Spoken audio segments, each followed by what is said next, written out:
adjustments to the agenda? Recording in progress. Oh, I have no adjustments. no adjustments. All right, minutes from June 10th. I make a motion to approve the minutes of June 10th, 2026. Second. You guys, I already read them, I thought they were fine. okay? You need a minute, Logan? All They right, weren't here, so. Right. all in favor? Aye. Aye. All right, warrants to the treasurer. I make a motion to approve and execute the warrants to the treasurer upon completion of review. Karen? Yeah, our agenda's a different order, so we have to be a little patient. So payroll warrant dated June 26, 2026, in the amount of $31,862.95. In this payroll warrant is the pool, the rec league director, and also I will, for full transparency, I have 2 checks in there. One is my vacation payout at the end of the year, because we are at the end of the fiscal year. Yes, we are. So we're a little higher than normal, but. Let me just see. I know the fire department was busy again. So 112.25 hours for fire and rescue for 2 weeks.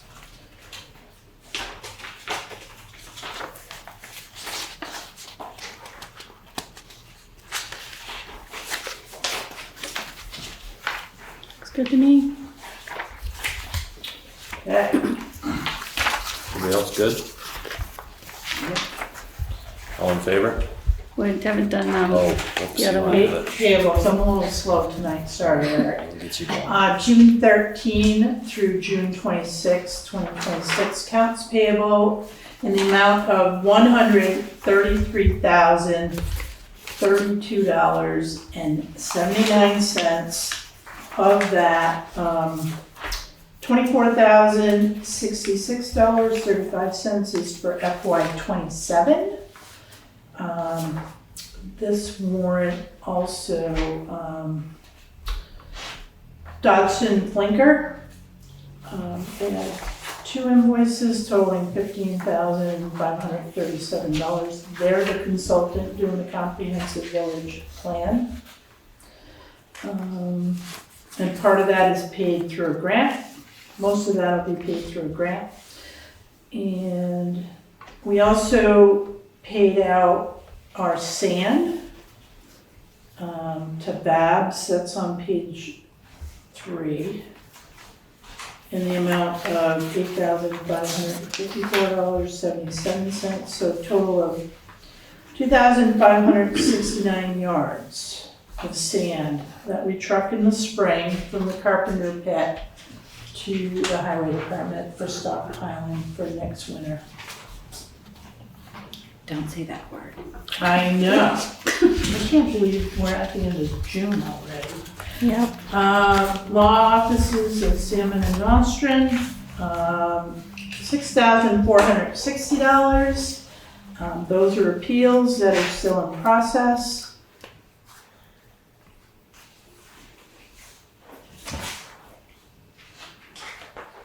So those are.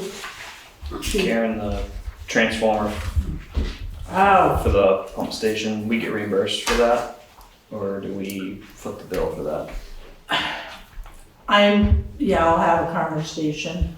That's an added piece of equipment to the memorandum of understanding. But I also just received the subcontractor's invoice they're gonna be installing the new pumps. And that one also, will be coming to the select board, but it was unexpected and so I gotta talk to the project. We are getting Manager. reimbursed for the transformer or no? I'm gonna do my best.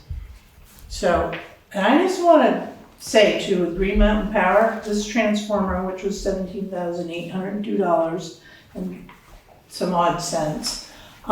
So municipalities, if you're purchasing a transformer, municipalities pay for it, Green Mountain Power owns it. And I'm like, why? Well, they have to put it on their utility list though, so we do get So it taxes goes- from it. It goes on their asset Yeah. list inventory, but you're right, it also, for our grand list, it's added to that under utilities and it is assessed, so, you know. But if they own it, I think there's a couple down on Alice Holloway right now that probably need to be replaced. So I will have that conversation with Green Mountain Power as well. But if the town has to pay for them, then they may just stay. And just for transparency, the transformer is going from a 2-phase to a 3-phase. But Okay. I will do my best to negotiate. We don't have all the expenses to upgrade that pump station right now. It's coming in little by little, which is not my normal practice. But giving the change that we had abruptly a couple months back, my hands are tied right now, but I will do my best to negotiate. Okay. Alright. Any other questions No. from the board? No?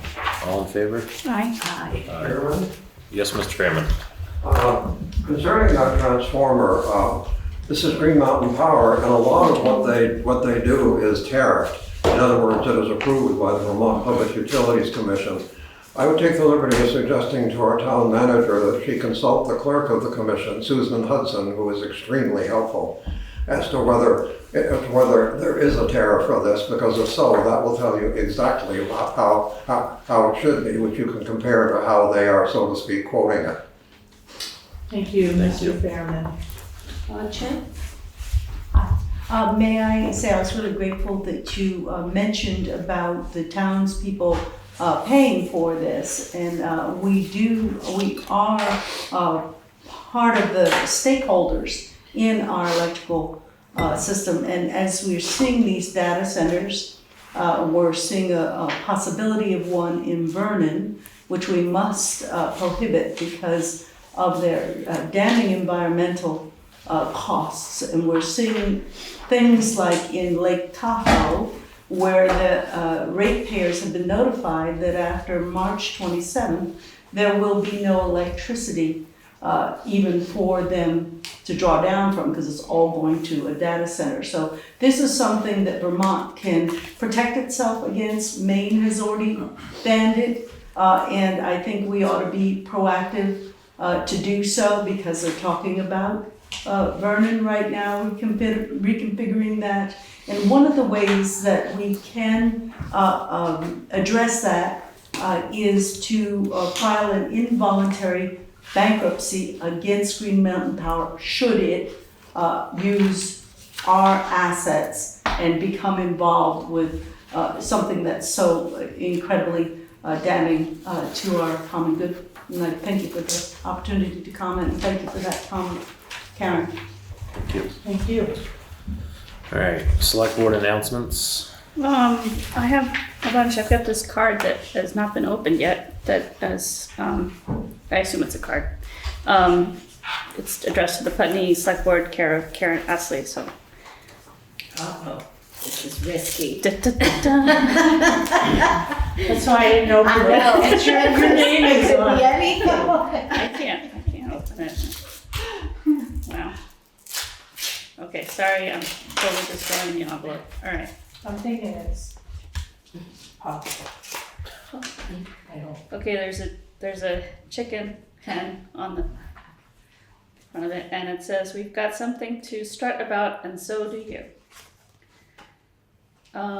Dear Putney Select Board members and Town Manager Karen Astley, your letter of support for our grant application to the Vermont Department of Buildings and General Services helped us receive an award of $10,000 toward repairs and improvements to our building. By summer's end, the north steps and brick masonry behind them will be in great shape and ready to use.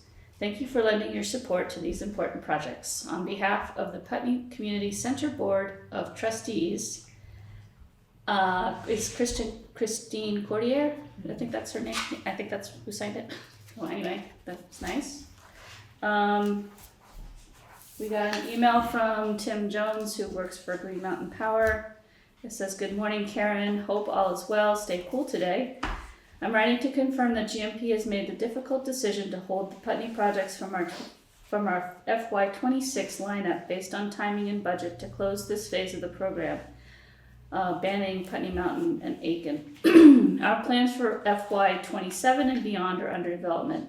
Please let us know if you have any additional questions on those projects. GMP sincerely appreciates the town's partnership in this rebuild program.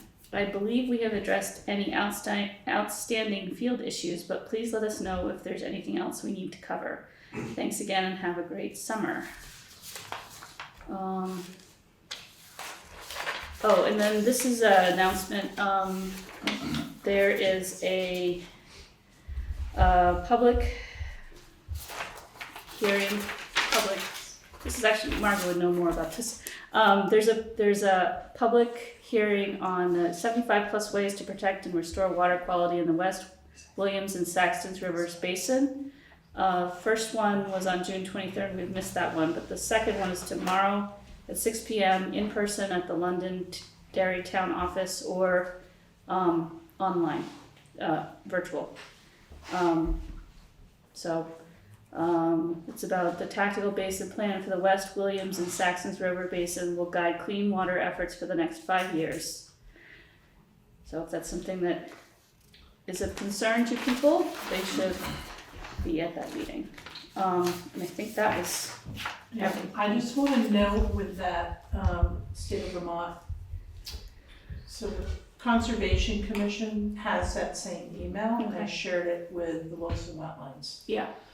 So there might be some activity.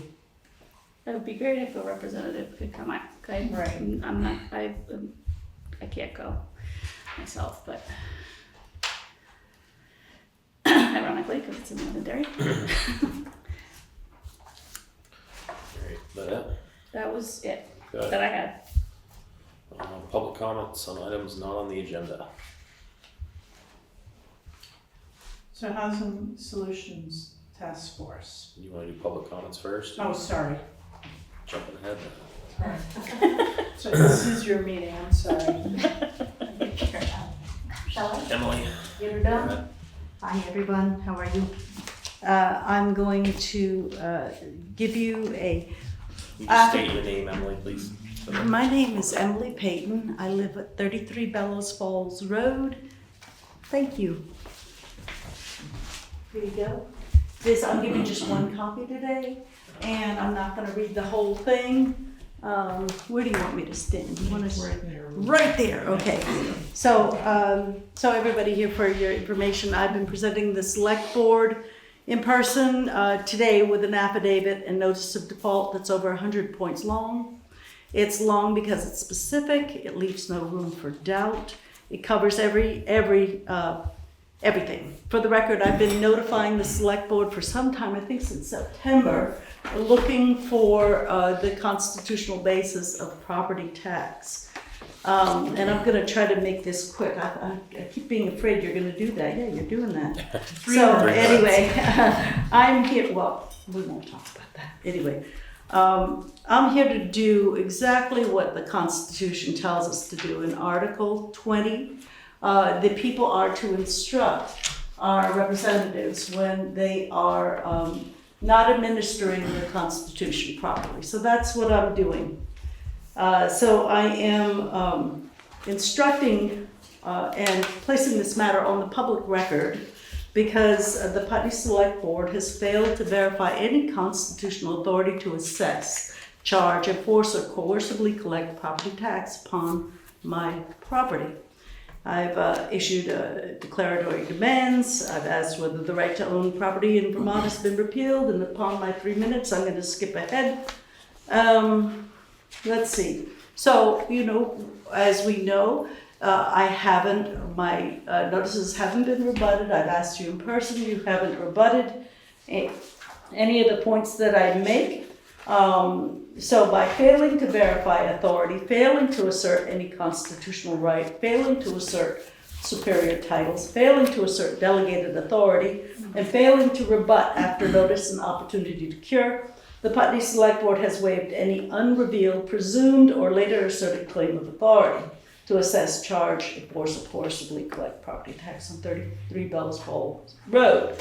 So, now here is a notice of default, and the affidavit of truth is right here, and it's in the sort of open air in the public, and it's going to be placed after 10 days. You have another chance to rebut on the judicial record in over in Newfane. So what I just want to impress upon you. Emily, I hate to interrupt you.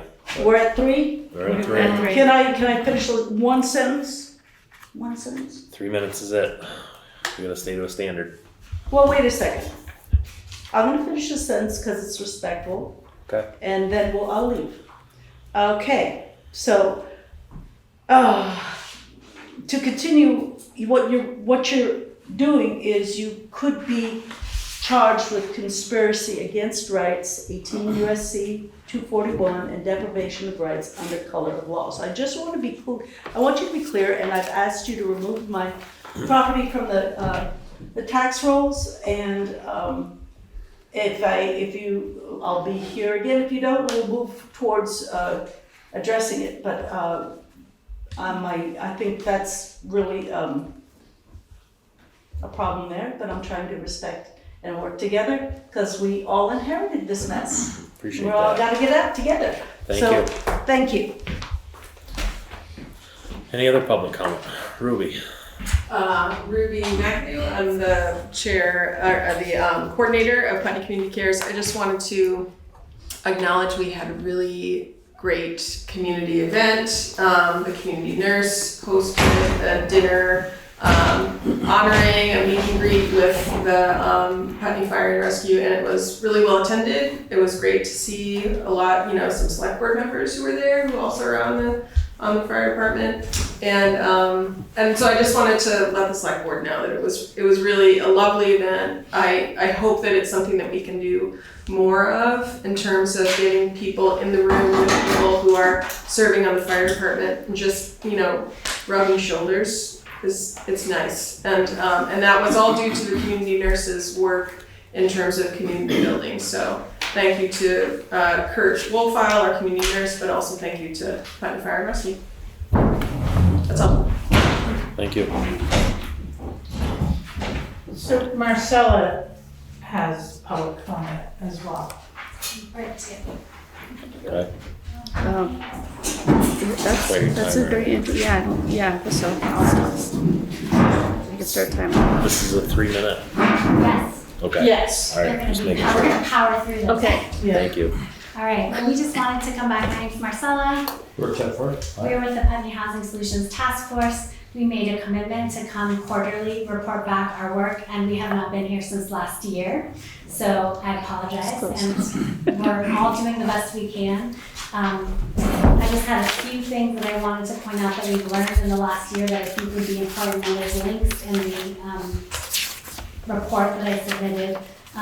One was that we had a few members from our task force head up to Montpelier, and we sat in on a presentation around the CHIP funding. And so I just want to encourage you all to check that out. It's really municipal money. Third parties can access it, but it's really about building more municipal infrastructure to support development, especially housing. And then again, that report just shows all the community activities that we participated in. I know Eileen was there. We were invited to participate in a CVEDs, municipal leaders, where we just talked about community engagement and how that can help build bridges.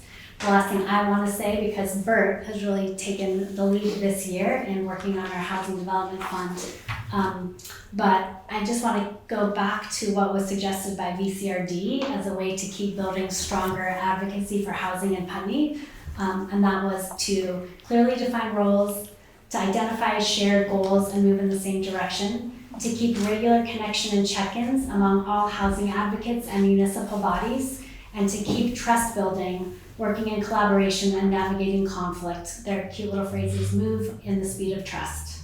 So we're gonna keep working, and I'm gonna turn it over to Bert. Thanks. So I have working most of this past year on possibility of creating a fund to help assist housing development in this community. As part of that, I attended a Windham You have 1 regional- minute, sorry.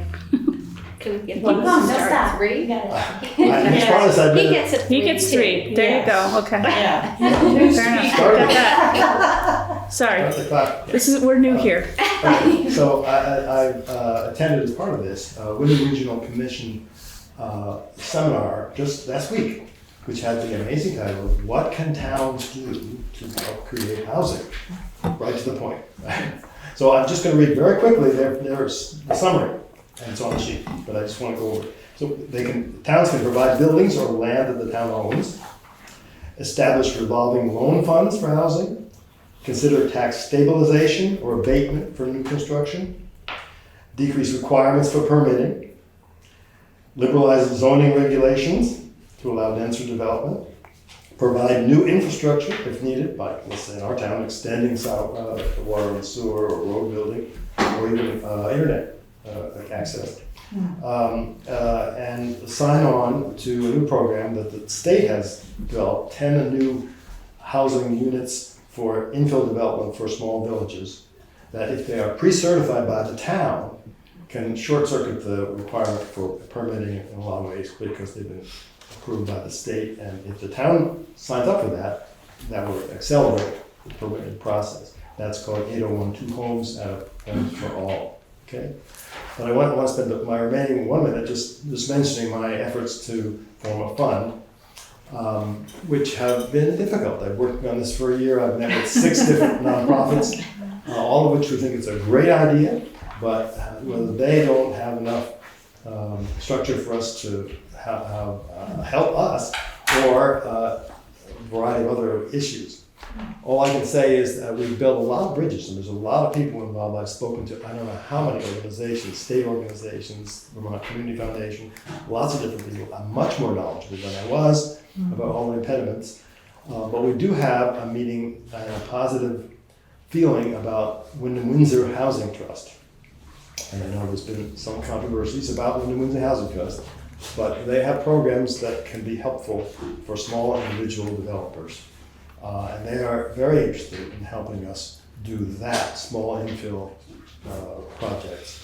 And if we can get their fiscal sponsorship, which is what we really need, to be a nonprofit to accept money, Right. to hold the money and count it, then we can move forward with that, which would be particularly great, which would not include the towns necessarily.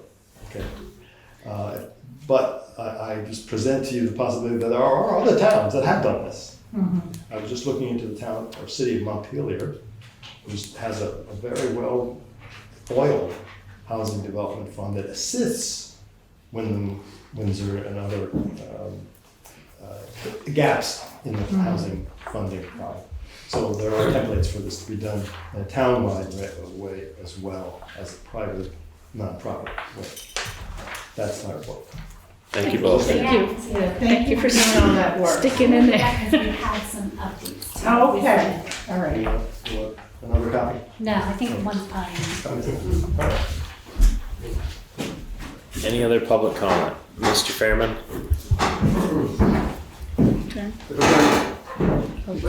Here, although I'm a very shy person, I will step out front. There's 2 items. The first one, Mr. Chairman, is not a comment not on the agenda, but a report to the select board very briefly on something I promised to do. which was sidewalk repair, spending some of the $100,000 of our money that's available. I've concluded that the best thing to do there is to focus on the two worst areas, which are Kimball Hill. And what I would suggest to those who are scoping the project is simply start at the bottom, walk to the crest, and you'll see what's obvious, just as I do. The other is the entry to the Putney Food Co-op parking lot, where there's a sidewalk on both sides, and apparently there's a sidewalk in the middle, but now it's a whole bunch of potholes. Now, that certainly needs to be fixed because it is extremely precarious footing, especially for elderly and disabled people, of whom a lot live in the neighborhood. But of course, any Putney Food Co-op customer can fall and break something because that's the risk when you fall. Now, in that case, I've mentioned it already to our town manager because it may be that it can be folded into the project to repave Alice Holway Drive and Carroll Brown Way. Because it's just a small bit that while you're in the neighborhood, can you do this too? They may say, sure, why not? Now, if that's the case, so much the better. But that's my suggestion then. Look at Kimball Hill, you'll see what needs to be done there, and there's a bunch of stuff, so that will get you a lot of bang for your buck. Plus, of course, in front of the co-op, which is really, I guess the word would be horrible. Okay, now. Having looked unsuccessfully on our Town of Putney website for your operating principles of the Select Board that you adopted during your June 10th, 2026 regular meeting, I asked our town manager, who said that you had not signed them as of yesterday afternoon, June 23rd. With reference to my letter to you dated June 10th, 2026, that I summarized aloud, then handed to you with Vermont law in mind immediately before you adopted your operating principles of the Select Board, I now am writing to you with you in mind. The town of Middlebury, where these Select Board operating principles originated, has a legislative charter that our town of Putney does not have. Instead, Vermont law clearly states your broad authorities over our town manager and over our town of Putney, that voters of our town of Putney have elected you to fulfill in full as our elected representatives between our sovereign Putney town meetings. I believe that Vermont law does not allow you to agree with our town manager to limit your exercising of your broad statutory authorities over our town manager and over our town of Putney to focusing primarily on questions of policy and long-term strategic planning directed toward the welfare and betterment of the community. If our town attorney believes that Vermont law does allow you to agree with our town manager to limit your exercising of your broad statutory authorities over our town manager and over our town of Putney, I, as a legal resident and active registered voter of the town of Putney, am prepared to ask a court to decide as a matter of law under Vermont Rules of Civil Procedure Rule 75, review of criminal action. Mr. Fairman, sorry to interrupt. 3 minutes is up. No, it isn't. It's 1:51 as of right now, unless you're counting what I said about the Select Board. Yes. And with that in mind, you have the alternative of deleting from your operating principles of the Select Board clauses 2A and 2B, and here are your copies. I think what you did was you put both of them on the timer. Well, one, of course, sorry to be obtrusive here, but one of them was simply my fulfilling a promise to the Select Board. Thank you. Oh, one's for back, sorry. Any other public comment? Emily? Yes, I've noticed the implementation of a timer here, and I just want to have you time again your constitutional authority to limit the speech of the people. I know it's a ruse that's used all over the country to limit and hold and to keep the people in check. However, I don't recall finding anything in our Constitution which allows the public servants to limit the speech of the people in a time. And you have got to know that your authority comes from the people. The Constitution is your job descriptor, and our rights come before it, and you are to uphold them. That's what your work is to do, is to uphold and secure our rights, make sure that we are healthy, happy, and prosperous. That's what your job is. And this little device I don't believe is constitutional. And I think it's a degradation of your respect of the people here. That's all I have to say. Thank you. Any other public comment? Anyone online? Way online. All right, moving on to Selectboard New Business. Bus and O'Neill Culvert Project. So in your packet is a Bus and O'Neill memorandum. Ron Rhodes, with the Connecticut River Conservancy, reached out to the town of Putney. There was some funding to do this study, and we have Margarita from Windham Regional Commission and Dan Monet, who's the project engineer on this report. Great, thanks. So as you heard, my name's Margot Dia, and I'm from Windham Regional Commission.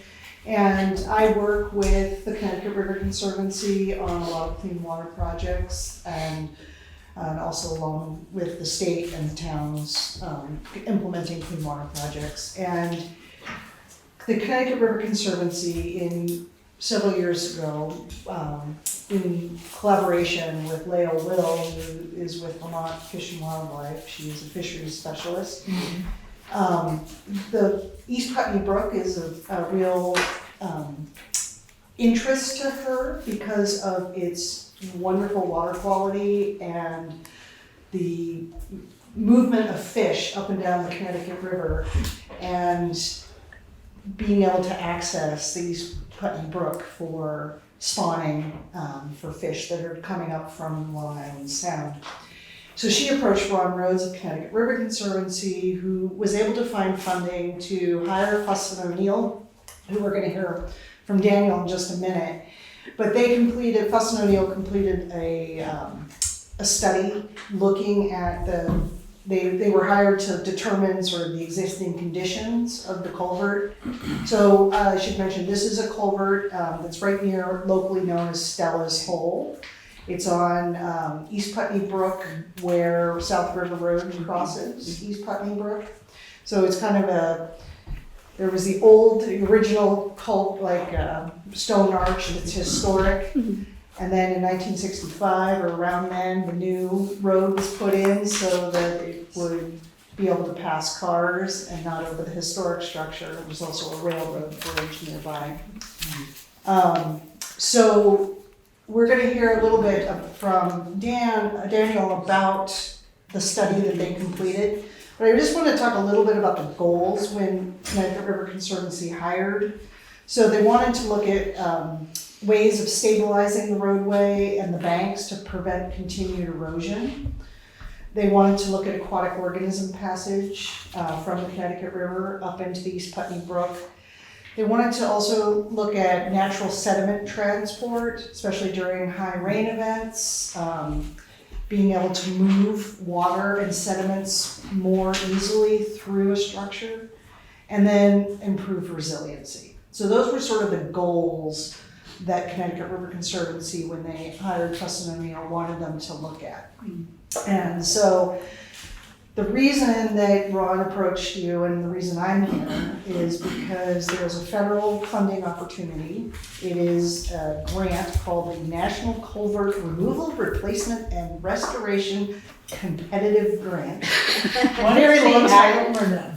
What's the acronym? Too long. Too long. And it's specifically for aquatic organism passage. It is an 80-20% grant funding, so 80% would be covered under the grant, 20% has to come from some sort of other match. And the other match has to be non-federal in nature, but it can be state funding, it can be private organizational, or it can be public funding. So I'll talk a little bit more about that funding piece after we hear from Daniel. And I think, Daniel, you wanted to see if you could share your screen. Right. Yep. Can everybody hear me okay? Yes. Excellent. I'm Dan Manette with Fuss and O'Neill. I'm up in the White River Junction office, and we have a team of about 75 folks in our water resources group, and we partner with the Connecticut River Conservancy quite often for culvert replacements, dam removals, all kinds of ecological restoration and stream bank restoration projects in Vermont. I'm going to start a slideshow here and start talking about Stella's Hole and about some of the significant benefits that it has as a project. So just let me know here if I can share screen. This might send you a request that you might have to approve. Okay. Brian's my tech guy. All right.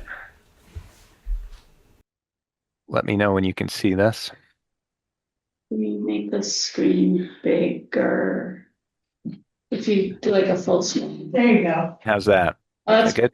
that's okay. We're Yep, good. good. All right. So as you can see here, the culvert is severely perched, which means that you can see the lip of the outlet of the pipe is several feet above the plunge pool or the water surface elevation. And this is very detrimental to any kind of aquatic organism trying to swim upstream to spawn or do anything in the river system. And the problem with the location of the culvert is it's very close to the Connecticut River. So there's something like 10 miles of East Putney Brook upstream of this culvert that's locked off and unable to be accessed by the aquatic organisms.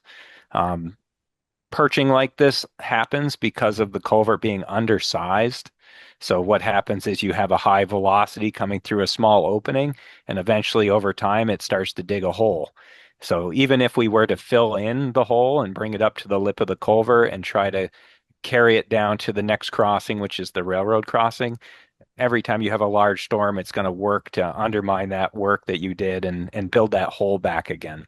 So what really needs to happen here is that the structure needs to be upsized to be a more resilient structure and help with transporting the hydraulic capacity that's needed for those different design storms that we keep seeing more and more often. They're more common nowadays. You can also see that built in the 60s, the head wall and the wing walls are in pretty rough shape. They're just what I call waste blocks that are stacked up. There's no real structural design to it. Roots and trees and frost pressures and hydraulic pressure from water behind the wall tends to move these things and shift them around. And you can tell that it does need some work. There's some cracks that are starting to develop and open up on the culvert. The culvert itself is in pretty good shape. It's corrugated metal pipe. It's what I call a squash pipe or an oval pipe.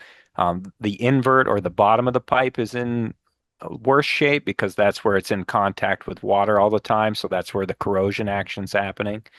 But all in all, the structure itself is in okay shape. May have a design life of 10, 15 more years left in it. But it's undersized and it's a barrier to fish. And that's just a picture of the downstream head wall.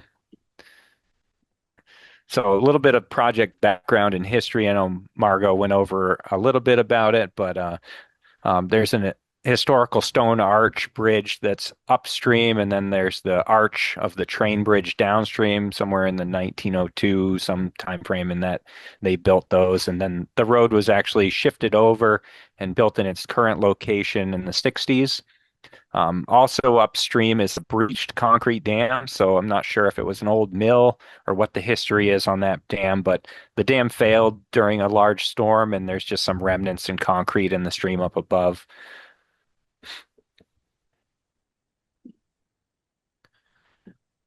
So I've kind of gone over a little bit of this already, but there's some motivation here to replace this culvert and make something that restores the stream to a natural profile. It does provide that ecological connectivity that we talked about for fish, sediment transport, making sure that we have storm resiliency, and also just making sure that the road is safe up above. If we can replace the head walls and wing walls, we're going to shore up the town road and improve the quality of the structure. And there's a couple pictures here. So one is the invert of the pipe that's kind of rusty on the bottom. Another is the road approach. This I think is looking south on River Road, South River Road. And then there's a picture of a dry hydrant access that goes to that scour plunge pool there. And as part of our project, that wouldn't go away. That dry hydrant would stay, and the brook would remain as a fire protection source for the town.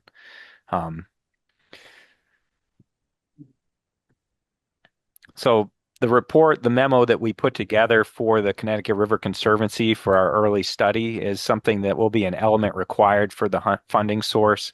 Usually there's a feasibility study or an alternatives analysis that's required with some cost estimating that needs to happen early in a project to evaluate a project and make it eligible for funding. So some of the things that we looked at in that report, and I think Ron Rhodes emailed that report to the town, but some of the things we looked at was just lining the culvert with concrete, which is kind of like a Band-Aid that gives it a little bit longer lifespan.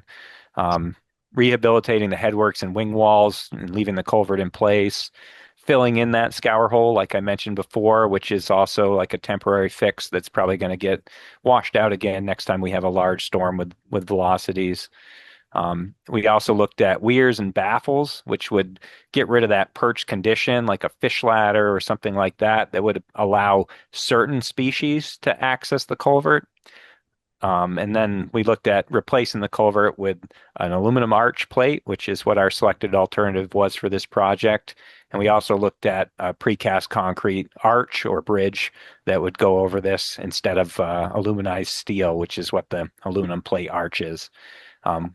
With the aluminum plate and with the concrete, we would still need head walls and wing walls. So those were two things that we looked at also with it.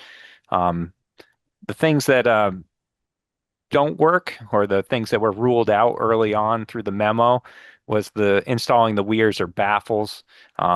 Those are high maintenance. They often plug with sticks and brush and other debris within the river system. They only are available or work for certain species and not all the species that we're potentially looking at in the stream. So that one was ruled out. And then the concrete, that doesn't solve our fish passage problem. And at the bottom here, I wrote that the funding is for aquatic organism passage only. So that's why we're really targeting a natural stream bottom.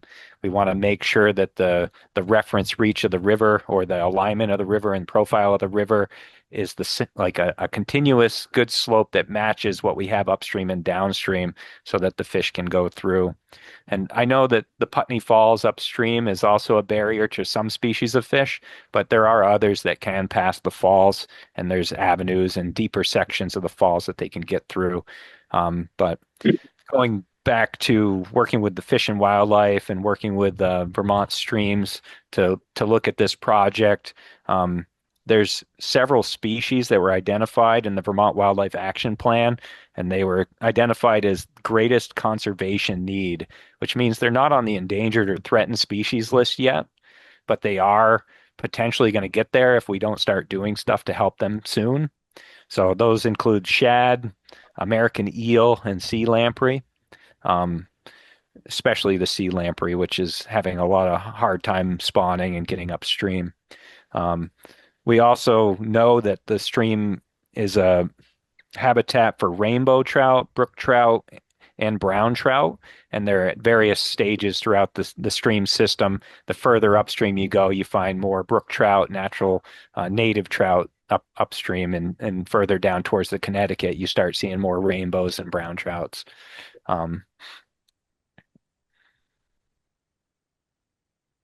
So the preferred alternative that we had selected was identified as alternative 3A. So 3A and 3B were the A was the aluminum steel arch, and B was the concrete arch.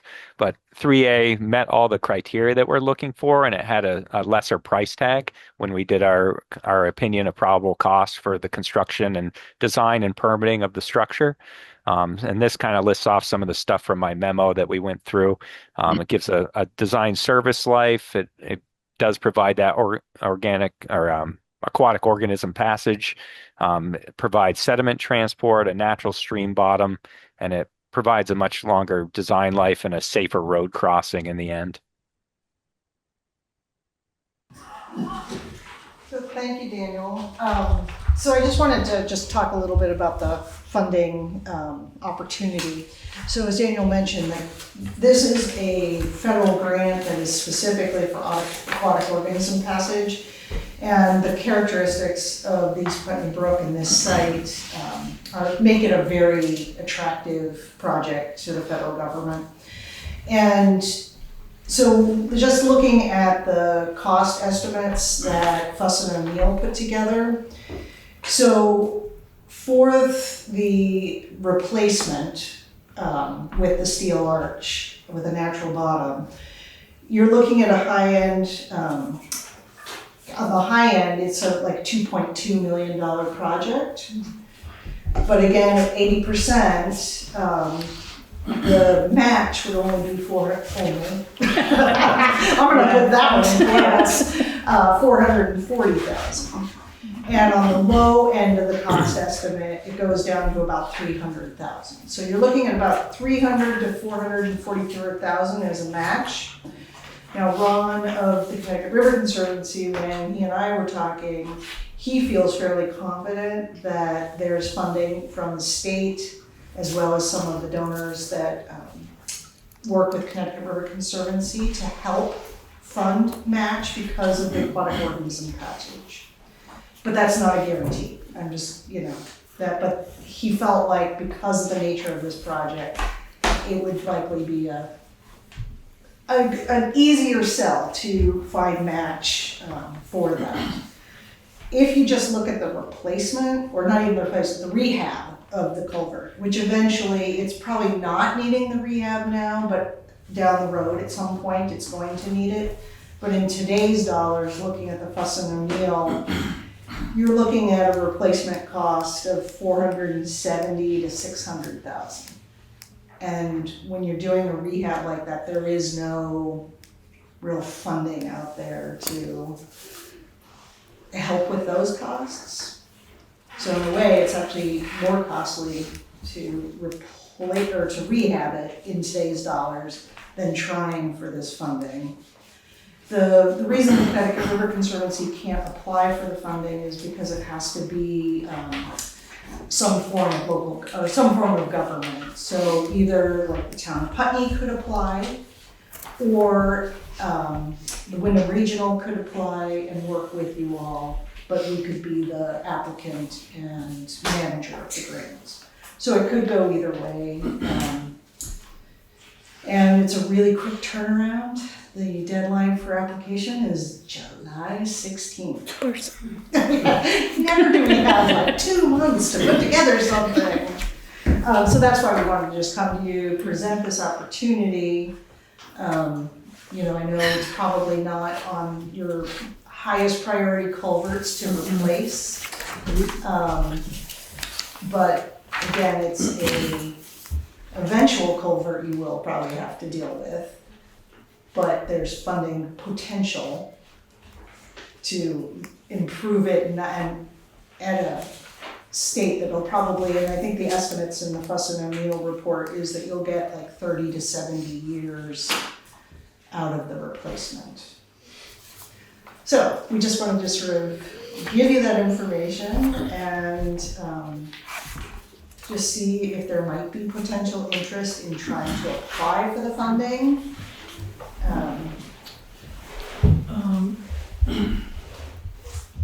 When is the deadline? On the 16th. Yeah, so our next meeting is on July 8th, folks. This is why it's in the packet tonight. I'm gonna ask the question that's probably on everyone's minds. What would this do to the hole? Yeah, figured that question would come. So my understanding, talking with Daniel, is that and Daniel, correct me if I'm wrong here, or maybe you should just address that. You're the engineer. Was the question, what will happen to the What will culvert? happen to the hole? What will happen to the swimming hole? It's a very popular spot. Yep, it is a popular swimming spot. It's an unofficial swimming hole. There's no real safety or anything like that there. It's not something that's listed on any town website as a swimming hole. The 2 stone historic arches on either side are going to stay the same, and the plan would be to connect the two with a new reach that would be straight across, so people could still access it and swim in the brook. It just wouldn't have that deep scour hole. And if we did leave a scour hole like that, it may stay for several years, but it'll eventually fill in with sediment without having that perched condition of the pipe that's always constantly tearing out the sediment with higher velocity storms. So it could stay a public access point, a place for public cooling, but it may not be as deep. So Dan, that would affect the dry hydrant that's there then. That would make it go away. No, there's special techniques that we do. So there's a bunch of different dry hydrant designs that we model for river systems. Because you have a continuous flow going through this, what we tend to do is we'll put a concrete box or something at the inlet or intake of the dry hydrant that provides a little bit of additional capacity, and that's something that'll fill in with flowing water, and the fire trucks can draft off it. Okay, thank you. I have 2 questions. Dan, that wall, how many years do you think we have with that wall before it may fall down completely? That's something I can't answer. I'm not sure without, we could do geotechnical investigations and evaluate the stability of the wall. Just looking at its physical condition, you can see that it's opening up, but it could be 2 years, it could be 5 years. It really depends on what you have for major storms, what you have for loading on the road, vibration on the road, woody growth, stuff like that could affect the longevity of the wall. Right. So in this cost estimate, you included the road? Yeah, because the culvert's going to be completely replaced with a new bridge or new arch, we would have to do everything that we need to do do the approaches to that bridge. So if we need to go 500 feet, 200 feet either side or something like that, it would have to be replaced with the replacement of the bridge. Right. So it'd have to be engineered. Correct. By the time you get to construction, is it 1 year, 2 year, 3 year? And what would the cost increase be? Do you have a percentage? Cost increase? Yeah. In 3. Based on escalation per year. Right. Yeah, so it's usually something like 3 to 4% of escalation in construction costs per year that we're seeing typically. I know we had a real peak during COVID when everything went up like 40%, but it's starting to cool off now and go back down. But that's what we typically do for our estimating process, is we assume a 4% per year escalation. In order to design and permit something like this, it usually takes about 1.5 years. Okay, thank you. I have a question. What would this require of our town staff? No, like who would do what in this project? What would this require? I think it depends on if you decided to move forward, and it would depend on which avenue you decided to move forward. It could be a complete town project. The town could be the applicant and the project manager. It could do everything. Time out. I didn't think that would be too popular with Karen. And so that's Windham Regional, being a unit of local government, could be the applicant and put in the application, working with the town, and obviously, but we would be the applicant, and could be project manager also, like we do on a lot of other transportation projects. We often take on municipal project management role, so. And those costs for Windham Regional would be built into the grant. Right. And I just wonder if Lenny has anything. Right. Lenny, anything you want to add at this point? I think that working with Windham Regional would be the easy way and correct way to go, because I don't think it's something that we want to take on ourselves. If they're already involved, that's even a better step, to have them help us with whatever decision gets made to fix or replace or whatever is done to the culvert. So you probably want an answer today because you have like 2 weeks or something. If we were to go forward, would we also want to make a motion to contract with Windham Regional? I would have them as the applicant. But do we have to add that as a part of this? Yes, I would make it clear. Okay. Well, and I'm assuming the project would be contingent upon securing the 20%. other missing funding. Yes, Right. you know, so it's, you know, again, as I mentioned, the 20%, you know, at the cost estimates that Daniel provided, you're looking, you know, we're looking at something between 304,000 to 440. It was kind of a wide range in their cost estimates.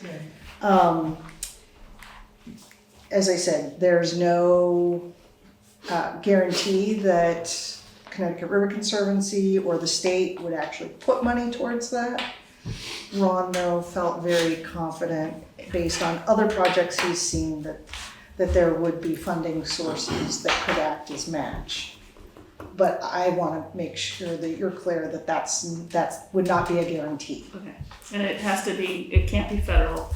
So It can't be state. federal, so Is it's our actually- structured grants state or are those pass-throughs? It's a state grant. So I guess that's a possibility. And there is we got water other quality priorities. grants. You've got that earmarked for something else. Yeah.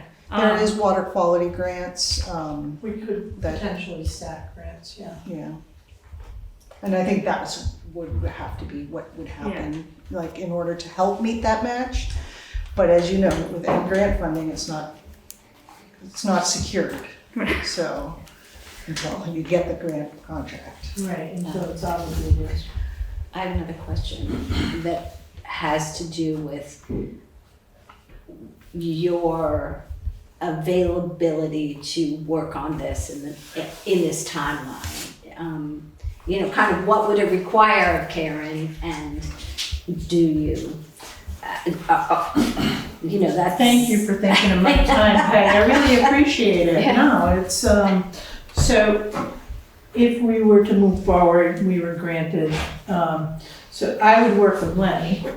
Right, I'm And- just talking like yeah. in the next 3 weeks to get, or however many weeks you have to get a grant put together. They're really good at doing applications, so. Okay. we're gonna- They are, I yeah. can second that. Yes, so. Okay, so that I would. think it's gonna be totally- minimal. Probably minimal, I Right. probably have a few questions. Yes. Yes. But I would actually be relying a lot on Fuss and O'Neill. Right. As well as Vermont Fish and Wildlife. Yeah, Because this is specifically about aquatic organism passage, yeah, they have a lot of language that specifically can, you know, about the species that use the East Putney Brook and the studies and the water quality of East Putney Brook, that I would be relying on them to provide a lot of information. So probably not a lot for Karen. I have one follow-up question, Margot. So we fill out the application, we get awarded, right? That 20%, is that gonna come right up front, or are we gonna be like, It's a reimbursement grant. well, I wanna make sure it's there, though, Right. you know? Yeah. So the federal grant, I know it's Connecticut River Conservancy for the 20%, along with Vermont Fish and Wildlife is what I read. Yeah. But So, I guess, I wanna yeah. make sure it's 100% before we Before start it's- the project. right, Cause I'm not gonna wonder, does the town have to put Yeah. in, right? so can you guarantee we're gonna see the 20%? No. Like, that's what I've been trying to say. I can't guarantee Yeah, that you'll that's- see the. Right, but what When? information can we have, you know, before the project is started? Like, Right. I don't Yeah, feel so- like any of us need any putting guarantees in the right app- now. Yeah, putting in the application, right, doesn't require, Any, you're not committed once you put in the application. It's only if it's awarded, and then we have to move forward. I will say that I was reading through the application, that projects are scored much higher if they have a guaranteed match. Yeah. That was the question I was gonna ask, is do we have to have the match in hand before we apply for the project? So no, but Okay. it may seriously lower the the- ability of them to say yes to the project. Right, But it is, no, you don't have to have it. okay. That's good to know. I think we move ahead with the application is my recommendation, but that's me. Well, I have a motion in front of me here, so I move to contract with the Windham Regional Commission to seek federal funding opportunity for culvert replacement work related to an andromynous fish species, shad and sea lamprey, with the understanding that 80% of the cost for the final design and construction, and there's a plus a 20% match with financial assistance from Connecticut River Conservancy and Vermont Fish and Wildlife.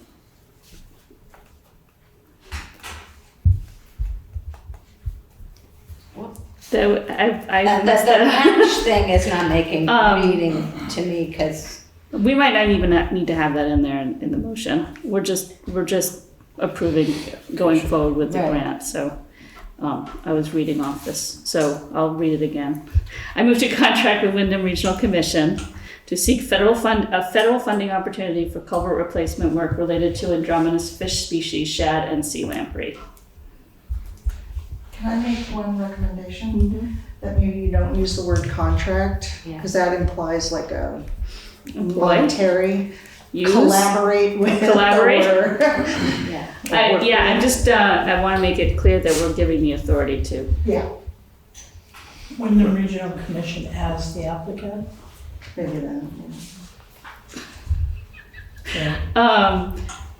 I move to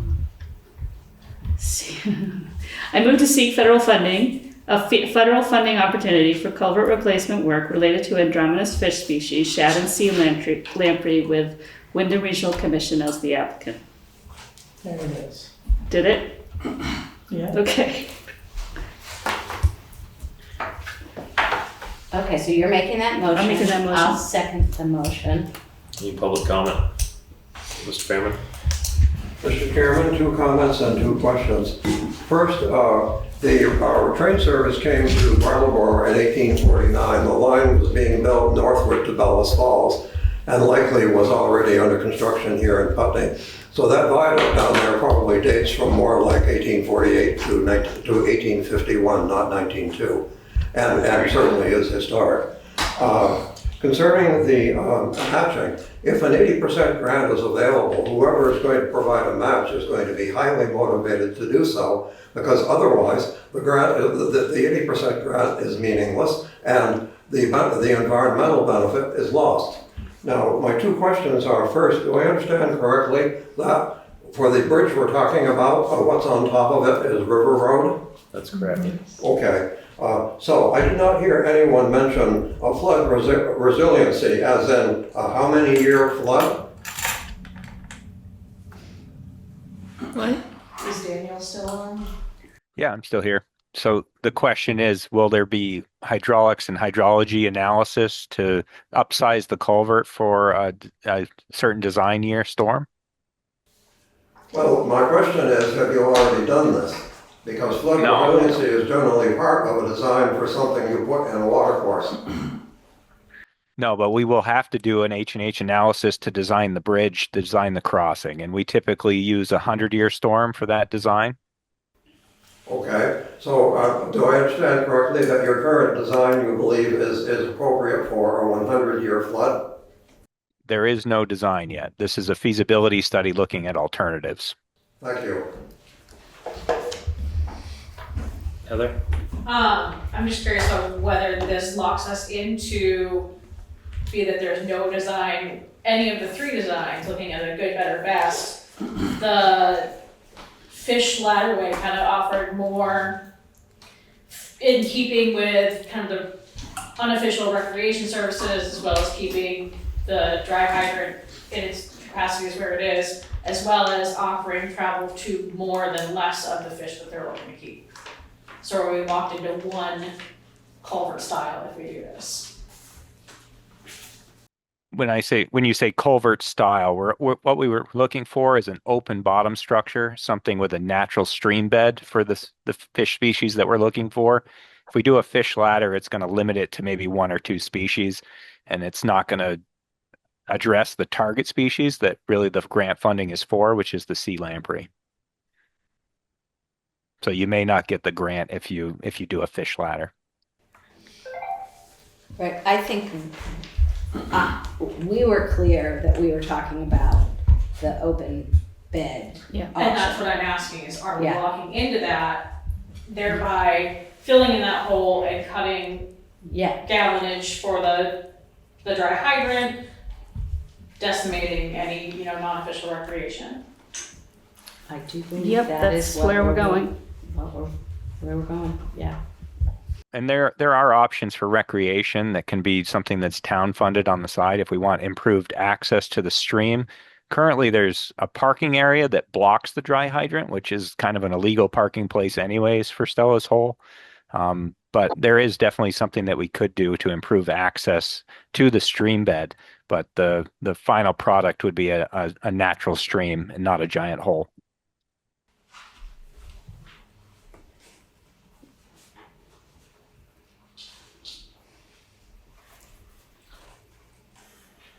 It's either yes or no. Don't feel like you. No, I know. I mean, I think it'd be nice, we're on a deadline. I don't think it'll hurt to put the application in. I mean, maybe the public will come back and say, no, don't do it. Yeah, you know? do we have to have a public hearing before we get the grant? No, it's not one of those? No. Okay. Yeah, I mean, I understand the concern, Yeah. but I also understand that A, the fish species have been cut off, and B, that we're probably gonna have to replace that culvert at some point anyway. And this is a good opportunity to do it because it will cost the town itself $2.5 million by the time we do that, if we didn't do it now with no federal funding. So I think it's I think it's prudent for us to go after it, even though it gets rid of a popular hole, which I enjoy as well.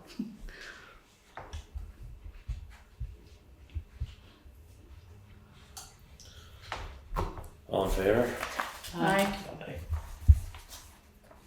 Okay, well, thank you all for considering this, and I will stay in touch with Karen as well as Ron and the whole team, and so we will have something put together and submitted by the 16th. Okay. Okay. All right, have a good evening, everyone. Thank you, Danielle. Thank you. Thank you. Have a good night. You too. All right, next up, WalkSafe project announcement. So, hi, I'm Ruby McAdoo. I'm the coordinator of Putney Community Cares. This is Connie Richards. She's on the board of Putney Community Cares.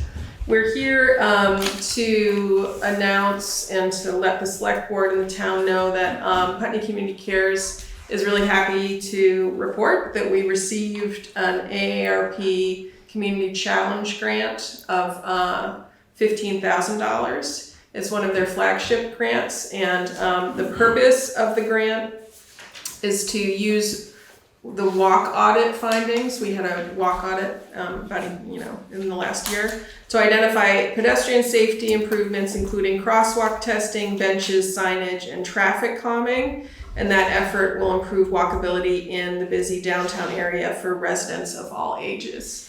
So an AARP grant, that's the American Association of Retired People, is oftentimes the focus of it is on older adults. But these community challenge grants actually are pretty expansive, and we were very clear that we as Putney Community Cares serve the entire community, older adults and everyone.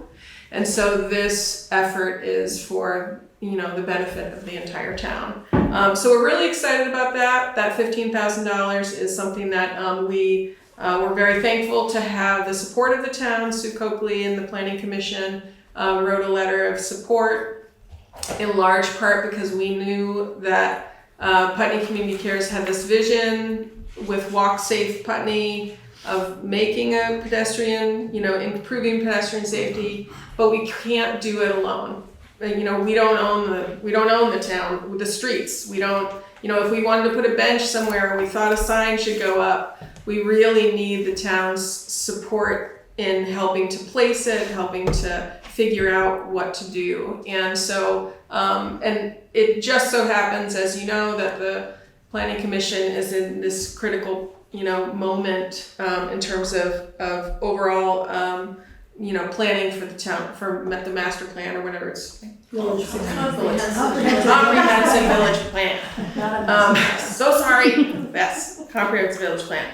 And I think that this is a really good example of something that ties in. And Connie's been part of some of that work around the comprehensive village plan. And so we're excited. Just very briefly, because Connie and I actually have to leave for a 7 o'clock obligation, so we're going to be quick. 3 minutes. Yeah, 3 minutes. Exactly. The timeline for this particular grant is pretty short, so we have to utilize these funds by the end of this calendar year and wrap up by December. So we have a kind of rough timeline that involves in June, which we're almost at the end of June, but here we are. In June, assemble a team of people that will meet in July to help map out things like locations for signage or benches, prioritization of traffic calming measures, things like that. And also, we'd like to consider a plan for a second walk audit. That was a request that came from the AARP, and Local Motion and AARP are the two organizations that helped us with the walk audit originally.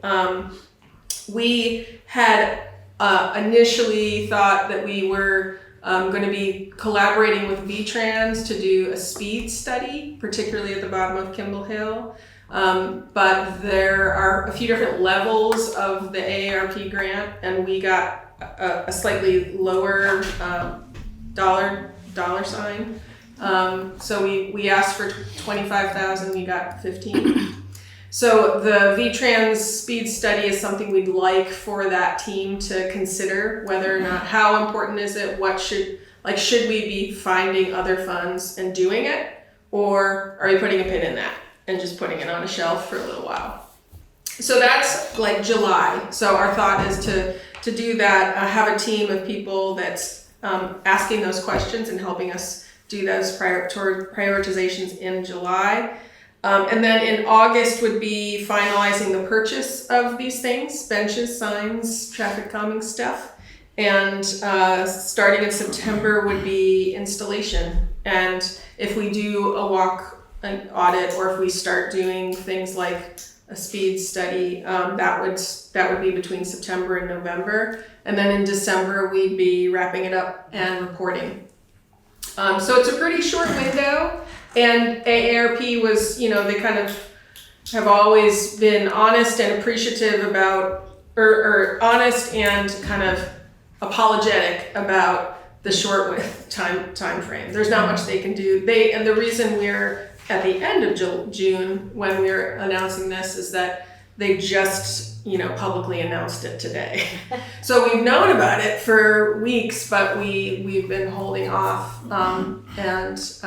So this is announcing it to the world and to you. We'll start to put it on our social media and newsletters and things like that of our own as well.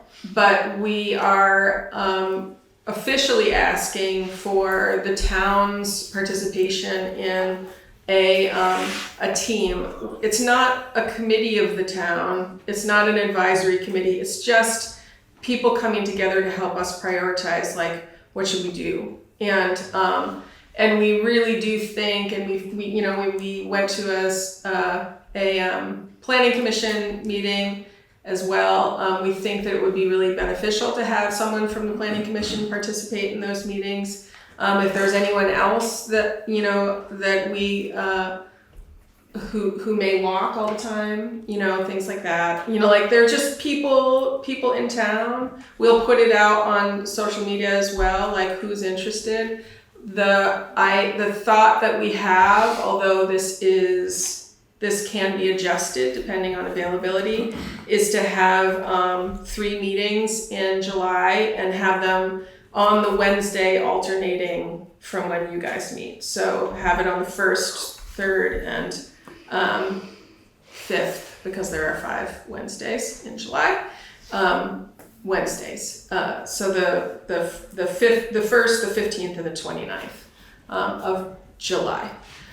And those would be, you know, I think the vision for those is to have relatively short meetings, you know, like meet from 6 to 7, you know, just kind of like come in, we'll review kind of what we believe the priorities are. There might be some like legwork that happens, and then we come back in the next week, we discuss it. Our vision, I don't think, is to have a huge, you know, amount of people, just people who care and want to be involved. And so that's kind of our pitch. And we really we do not see this going forward without the town's support. I know, you know, I don't know that Lenny, I don't think that he has time to necessarily always come to these things, but maybe there's somebody on the road crew who would be.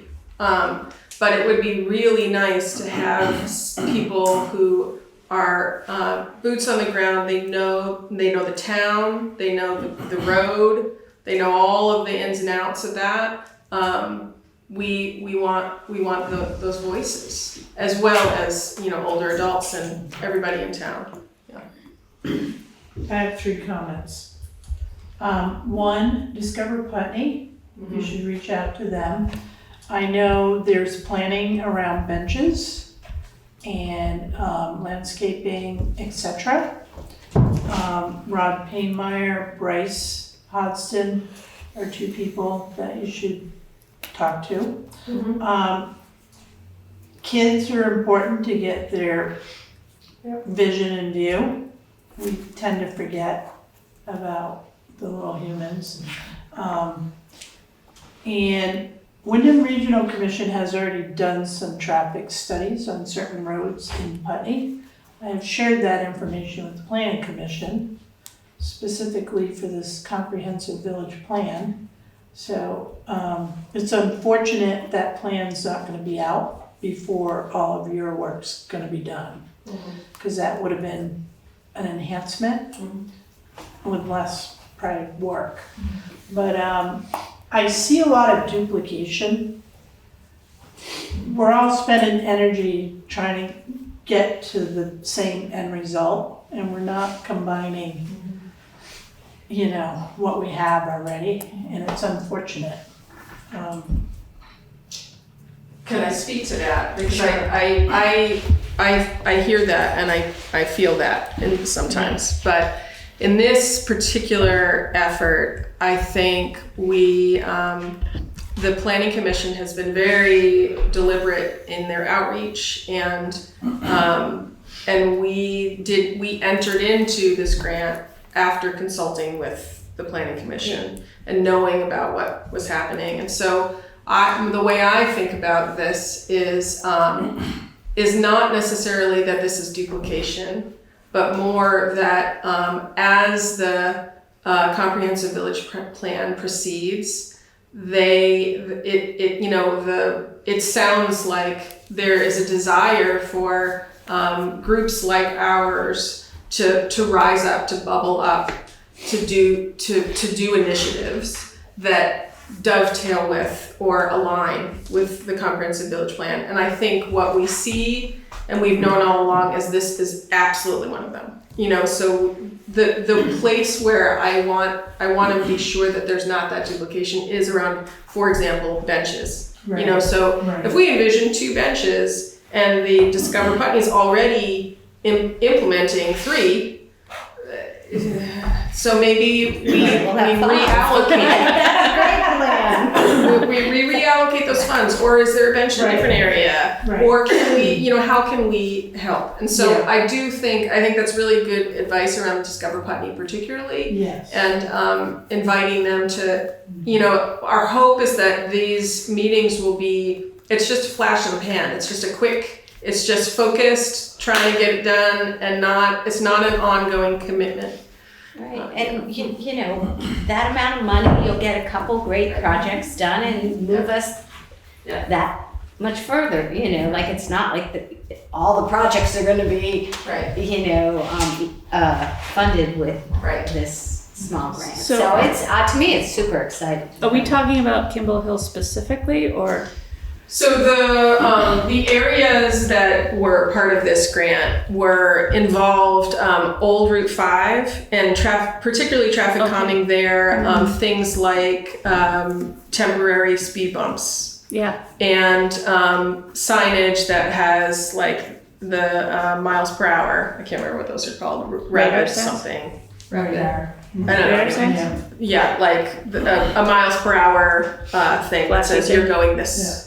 Yeah, whatever. Yeah, that's on Old Route 5, and then the other is Kimball Hill and this intersection. In truth, we always knew that the any intersection impact around at the bottom of Kimball Hill feeds into a state highway. Right. So it's a much more complicated endeavor. But because we got the demonstration grant, or we got the was it demonstration? Flagship grant. We asked for a demonstration grant, which would have given us the leverage to think about doing a speed study that would impact like Route 5.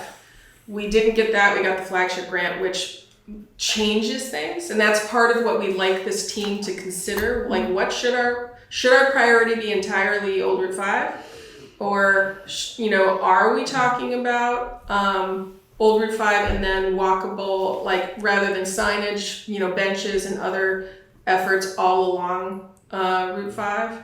But those are things we'd like that team of people to consider, to review what we submitted, review what we envision, and think with us about how to prioritize. I want to add to that because living down in the Putney Meadows, and what is happening to once in October and September, once things have kind of calmed down, what we do about pedestrian safety in that area and how the traffic goes, and that's because I see it every day.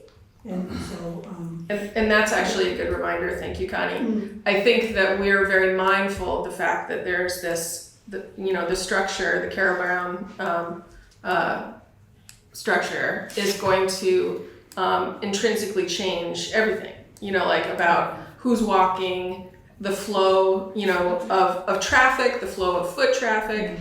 And so we are mindful of that, and we know that there's like changes already in place, or there will be changes in place around, asphalt and things like that.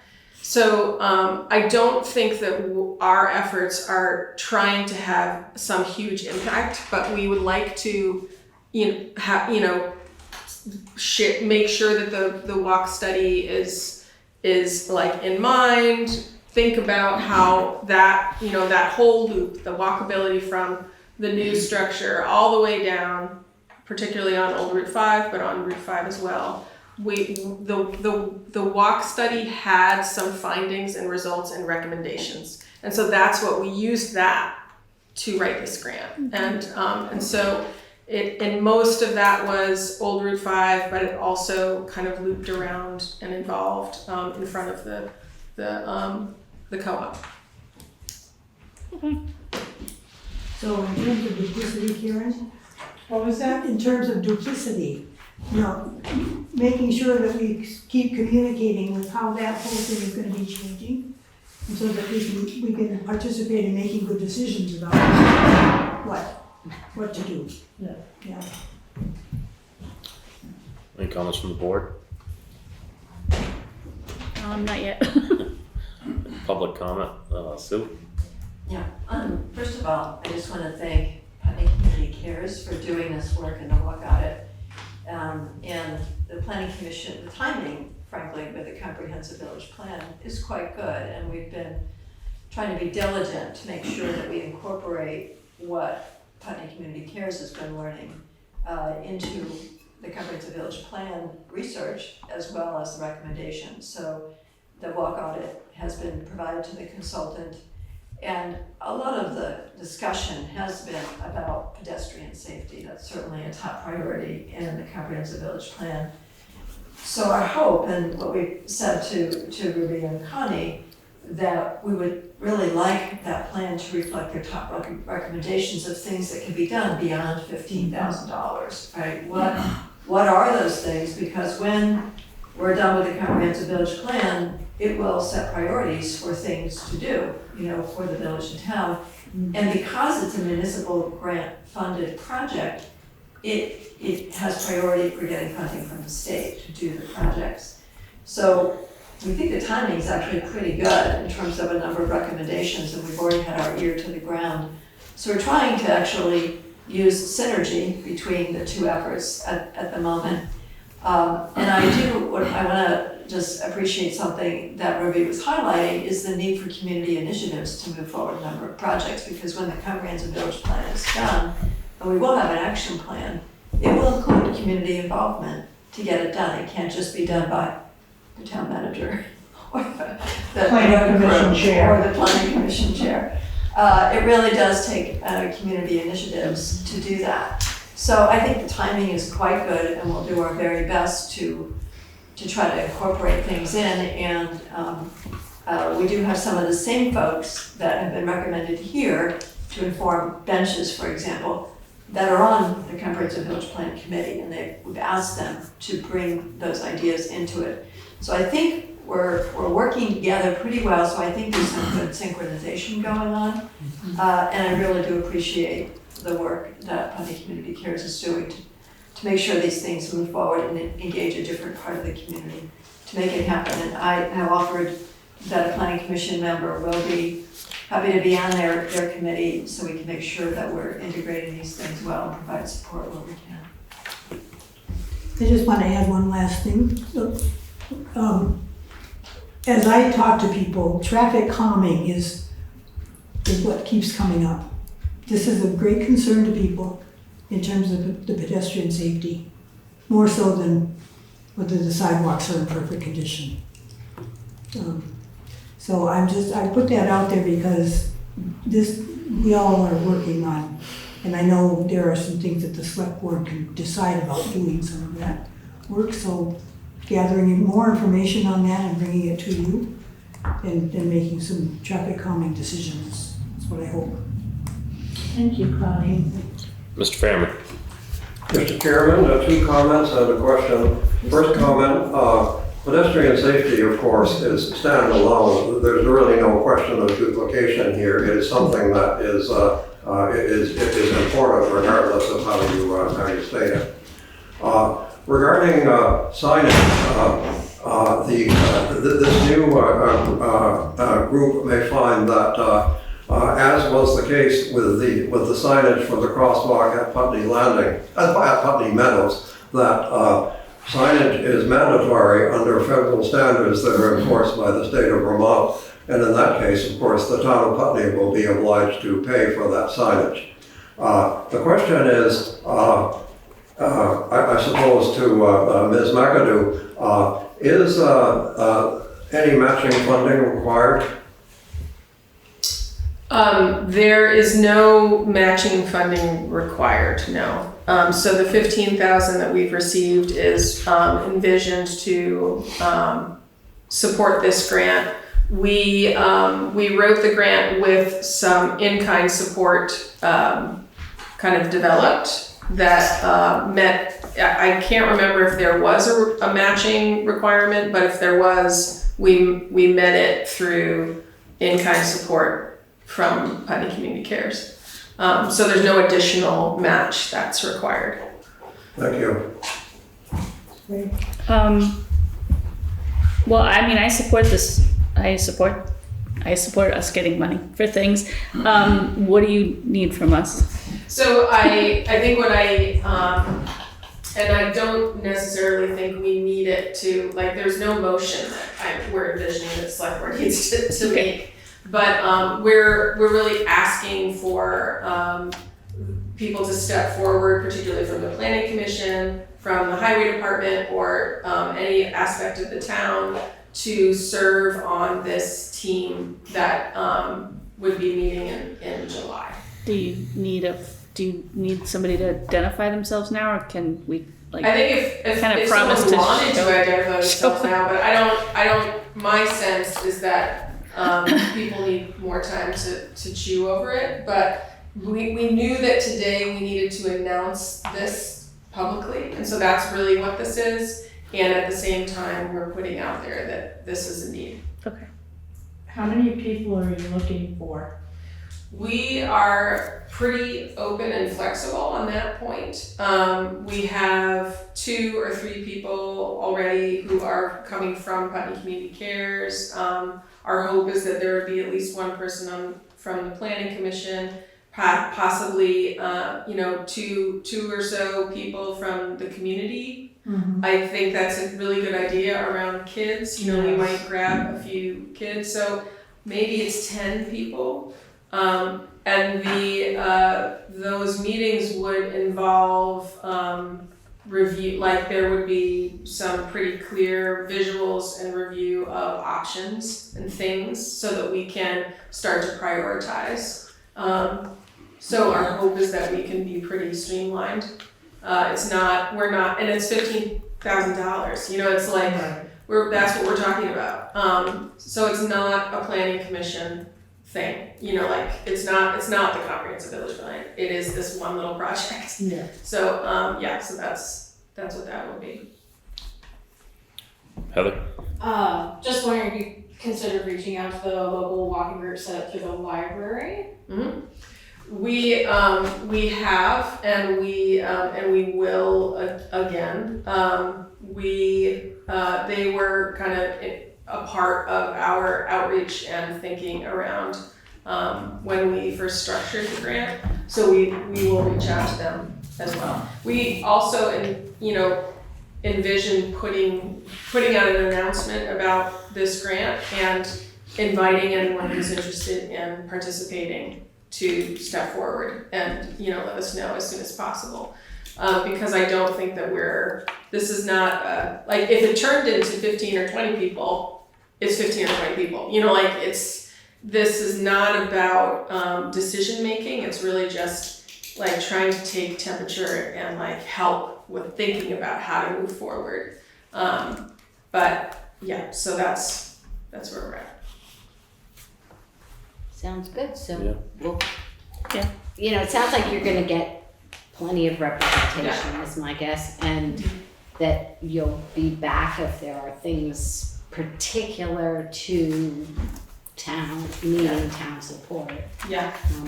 And congratulations. Thank you. And I will send an email to Karen and to Sue and also to a number of other parties like the walking group and maybe John Sessions and other people like that in the next few days, so that you have a concrete thing that you can use to reach out to your people to say, hey, can you serve in this way? So I'll try to put some some dates and some time commitments and things like that. Okay. Expectations. Okay. Yeah. Thank you. Thank you, Ruby. Thank you. Thanks. All right, next up, Kimball Hill Pedestrian Safety Letter of Concern. You folks asked me to put this back on the agenda. It was a public comment 2 weeks ago. Where is it? So there is a lot of talk about traffic calming and pedestrian safety. Kimball Hill is a topic of discussion, more so now than ever. We asked mainly about, there's no speed limit signs. Yeah, so there is a speed limit sign. It's way up there though. There's not one like near the Putney, like the general store. So our highway superintendent is here in the room, so he can. So you're looking for more speed limit signs? Well, it's just you turn off of Route 5 and you turn on to Kimball Hill, and there's no indication of what the speed limit is, even though technically I guess it would be 30 because you just turned off of Route 5. But people don't go 30 on that road. I mean, they tend to speed up as they go up the hill, and I know that because I live there and I might be one of those people. Eager to get home. So if there would be some kind of indication of what the speed limit is on Kimball Hill, and I don't even know where you put it because there's not really a good spot next to the general store. Yeah, I think that's gonna be I'm more than happy to find a spot, but I think that's gonna be one of our biggest problems is putting it somewhere where it's out of the way for parking, snow plowing. Yeah. Especially with all the parking stalls going up, they only go a little ways on the right hand side, but I'm more than happy to try to find a place somewhat close coming off Route 5. If you can, it's like kind of a bit of a quick fix while we work on the rest of the calming. Can you put it on the median right there?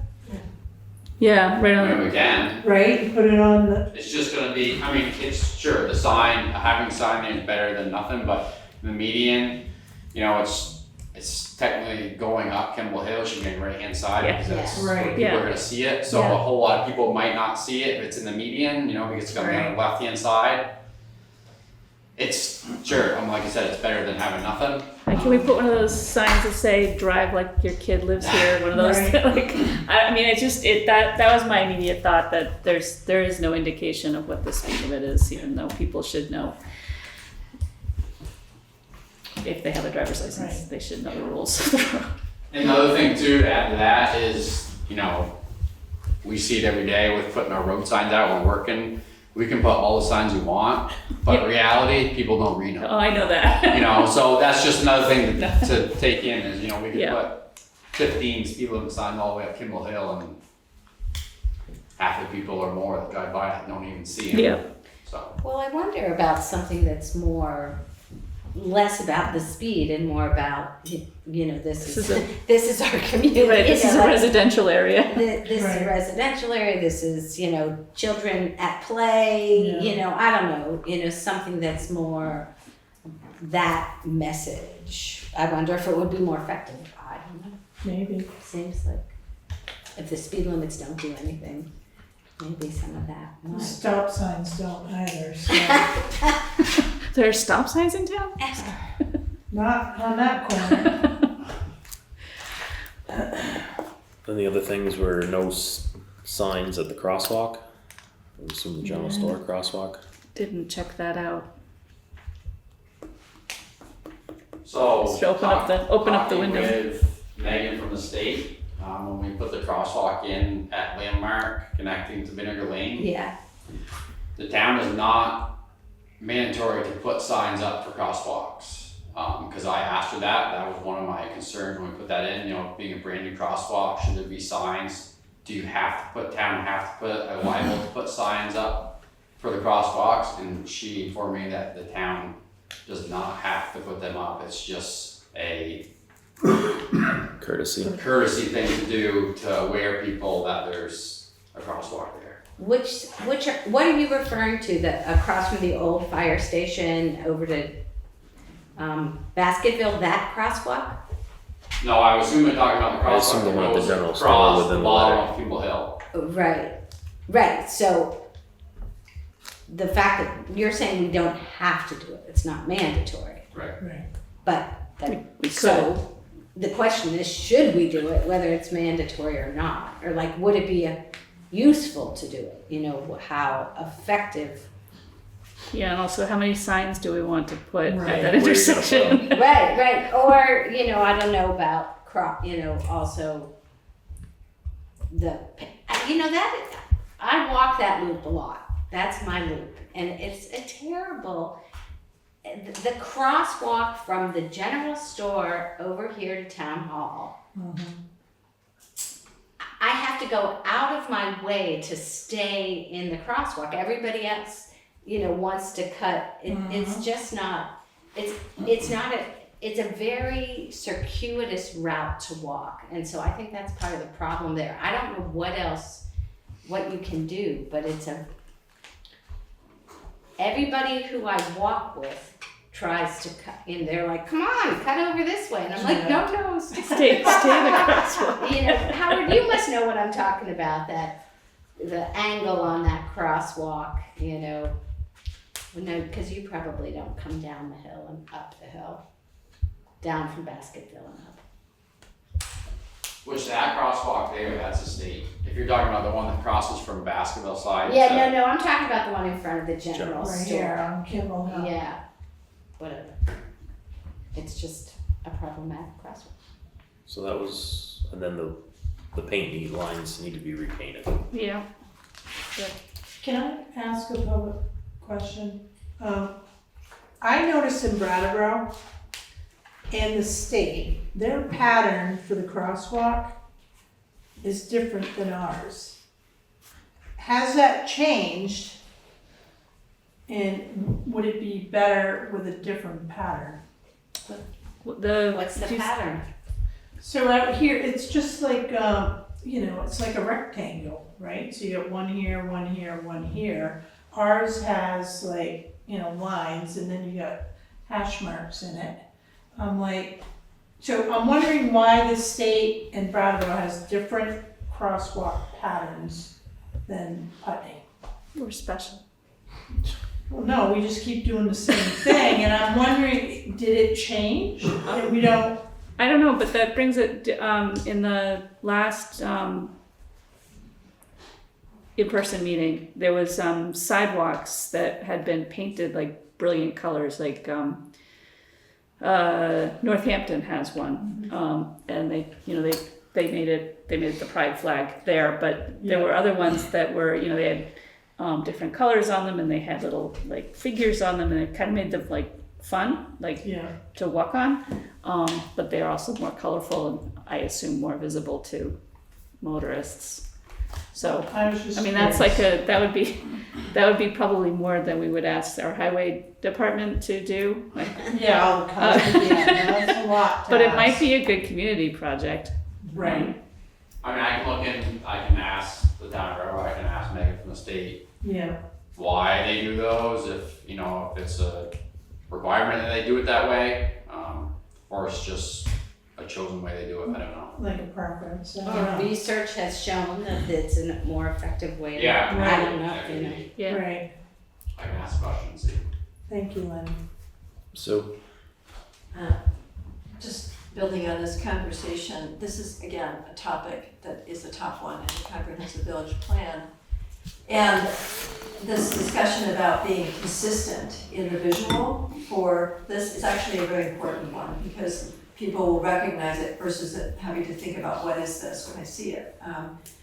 We could ask Dodson and Blinker, and they may be already doing this, to recommend what are some of the best practices to have consistent types of marking, whatever it is, whether it's painting or signage, so that people actually see it more likely. What can they recommend? Because they do this for communities. This is part of what their expertise is. So we might as well, in addition to asking Brattleboro and others, do those things, but I can ask Dustin and Blinker to help us understand best practices to address these issues, to not have more visual clutter, but more recognition and more fun. I like that point. How do we celebrate our community? And I think there are some cool things in Northampton that, for example, how does that fit with Vermont? And what Vermont is doing, I don't really know. But we can ask Dustin and Blinker just for further guidance.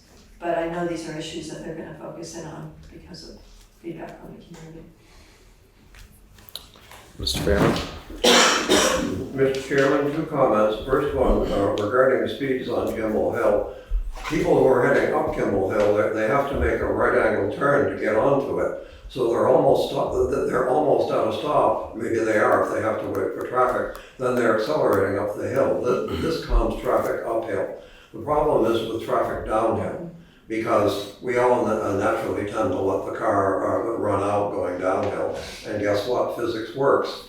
So I would suggest that really what's going to get people's attention is if we ask the Sheriff's Department to do some strict enforcement downhill on Kimball Hill. What they do when they're running radar there is they find a vacant parking space and just sit in there and wait for it to happen, which it always does. Now, regarding the matter of crosswalk signage, I shall have to, for the moment, differ with our highway superintendent, because when I addressed you about the matter of the Putney Meadows crosswalks, I quoted the State of Vermont Manual for Crosswalk Treatments, which actually is a federal standard enforced by the State of Vermont. So I doubt that I was misinformed, because it is a written standard. Unfortunately, I didn't memorize it, so I can't quote it to you now. But I can bring it to another meeting. So it may be that someone has been misinformed, because it is unequivocal. The standard is unequivocal. It simply says that at a crosswalk, the signs, such as we put in at Putney Meadows or out here, shall be posted, which is unequivocal. So for now, I will agree to differ with the gentleman, but there's something we need to verify. Thank you. Thank you. Anything else on the safety letter? Okay. Moving on. Library Select Board Memo of Understanding and Steering Committee Discussion. Karen. Do we have any library trustees online? Michael Miller. Christine? Who's Christine? Anyone from the library online? It's not. Okay. I'll table this. Or you want to talk about it? Well, let me just explain what's gonna happen. I was hoping there would have been somebody from the library here, but, January 31st, 2018, there was a written memorandum of understanding between the Putney Public Library and the town of Putney. Basically, it outlined that the MOU deals with capital improvements for the building owned by the town of Putney and occupied by the library. So it's understood that the town owns the public building. Certain capital improvements are supposed to be done over time. And examples are roof replacement, painting, which has been done. It's actually staining, that had been done. And then the mini splits were put in for air and heat. And then upgrades by the library operating budget, furnishings, fixtures, replacement, technology upgrades. So I am here, and I've already talked to Jim Oliver, and they had a meeting this week. I would like to see the select board allow the creation of a steering committee to update this memorandum of understanding. The Putney Library is governed by a board of trustees, and the town manager has no authority. So one, the capital improvement, we need to look at that. Two, we have a personnel policy that is different than the library personnel policy, and there are other items. So Jim Oliver, Janice Baldwin would be two members from the library, so present, past. I'm looking for one select board member to be on this committee. Emily Zervis, the library executive, and myself would be non-voting members, but we would be in the meetings. When are you wanting to do this? I would like to see this steering committee created right away, because we are going to be rolling into budget season, and you know, there may be a substantial capital improvement to the library that could be proposed in the near future. So we need a memorandum of understanding to, work through all of this. And I think Emily and I have done well together, but it's the select board and the board of trustees. You all need to be talking to one another.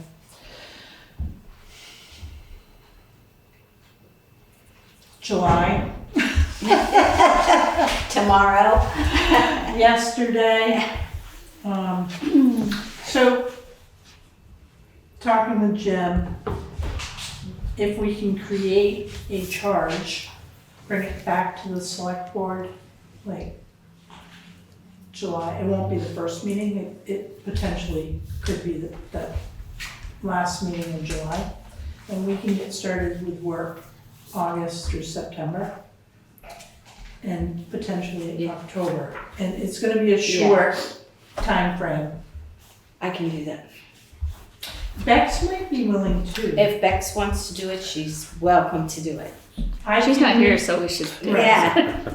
But I know she's passionate about the library too. Great. As well as you. Well, let's see if Bex wants to do it. Right. I will reach out to Bex. Okay. But I want your blessing that we can create this steering committee. Come back to you with a charge and hopefully be done by September. All right, well, I'm gonna read this motion. I changed it a little bit, so it'll probably, I'm gonna have to read it several times. I move to form a steering committee for the purpose of updating the memorandum between the town of Putney and the Putney Public Library.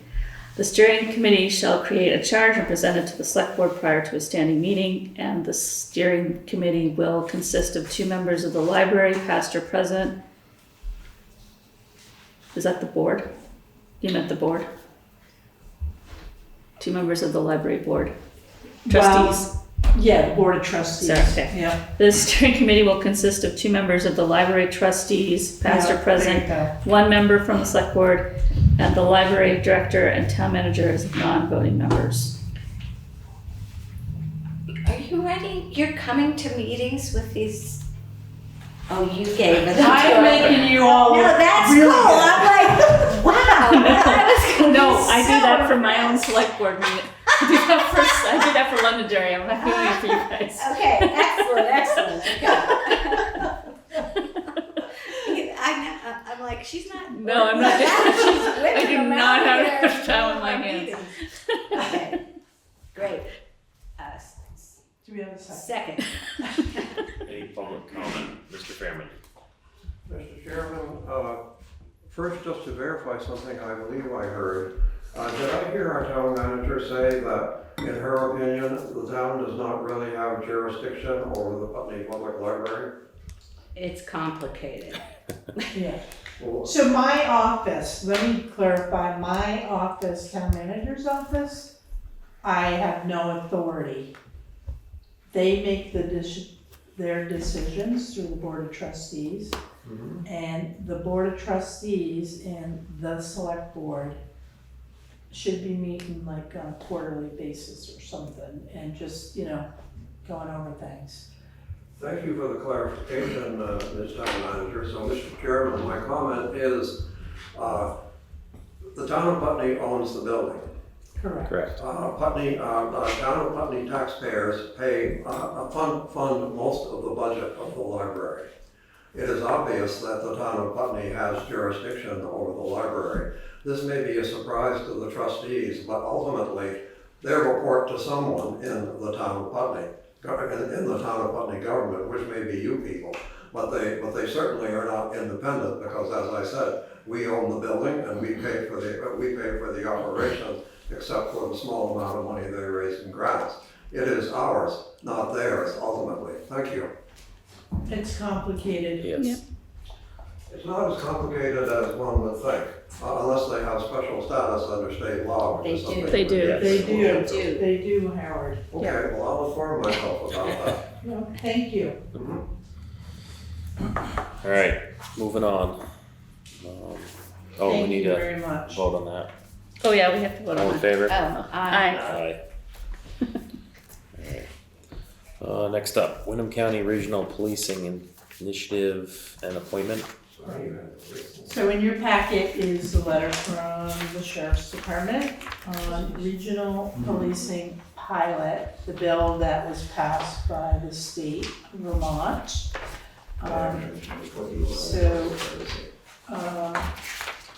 The sheriff's department is looking for one, having the town of Putney Select Board join the regional policing initiative. That's one step. The second step is if this board decides to move forward as representatives for this policing initiative, one select board member has to be the representative on the governance council. I'd be willing to take that on. Thank you, Eileen. It sounds fun, so. Well, It does. Londonderry is in Windham Londonderry, County. yeah, so they're gonna take their own select, a select board member from Londonderry. Right. And I think this would be great. Thank you for stepping up. Sure. Just quick. Or do we need to? We do have to vote, because we have to vote to join the council, and we have to name a representative. So I move to serve as a representative of town on the Windham County Regional Law Enforcement Government Council, and secondly, to appoint Eileen Tulloch to serve as Putney's town representative to the Windham County Regional Law Enforcement Government Council. It's a really long name. A second. Right. Any public comment? All in favor? Aye. Aye. Thank you for doing that. Yeah, it should be, I'll learn a lot. And you'll bring it back to us. I will. Thank you. All right, next up, Green Mountain Power notification of pole and wire locations, Fort Hill Road, and that's the highway superintendent. Oh, I did put your name on there. Sorry, Ryan. Do you want me to? I have the paperwork right here. Do you want to talk about it? Because you. I mean, I don't know a whole lot. That's from Justin. Yes. Yeah, I mean, All right. I reviewed this with Justin over a year ago, so Yeah. we talked about a little bit what's going on, but I don't know what their true scope So- of work is. Basically, it's notification of pole and wire locations on Fort Hill Road in Putney, right around 123 Fort Hill Road. The map is also in your packet. So it's for installation of a new distribution power line to be buried within the town road right of way. So they're asking for permission to bury these lines. That area too, it's worse than other areas in town, and they'd like to get this one done as soon as possible, which will be this year. I don't have a timing on that, do you? No. And are they trying to, I think I remember, are they trying to remove the section that goes down through the woods to River Road? Is that what they're trying to eliminate? Or It is it doesn't from? say. It's there in Because it line, goes down by Laura Gilbert's. Right, that's 123, so. goes down the River Road. Yeah. Showing. That's what they're trying to eliminate. Does it drop straight off that corner now, kind of? Yeah, Drops down over. something about the corner and being wide. I had this memory that they'd already done River Road. This is Fort Hill Road. Yeah. Okay. It's just, yeah, right to the intersection. Okay. Yeah. 500 feet of it, 600 feet of it. Oh, I see, all right, okay. Yeah. They're probably gonna do it anyway, whether we say they can or not, but He did say that. They kind of just need to have- do it. right. So whether, I'm just bringing it to the board just for. well, it looks like we do have, it does look like we have to sign it.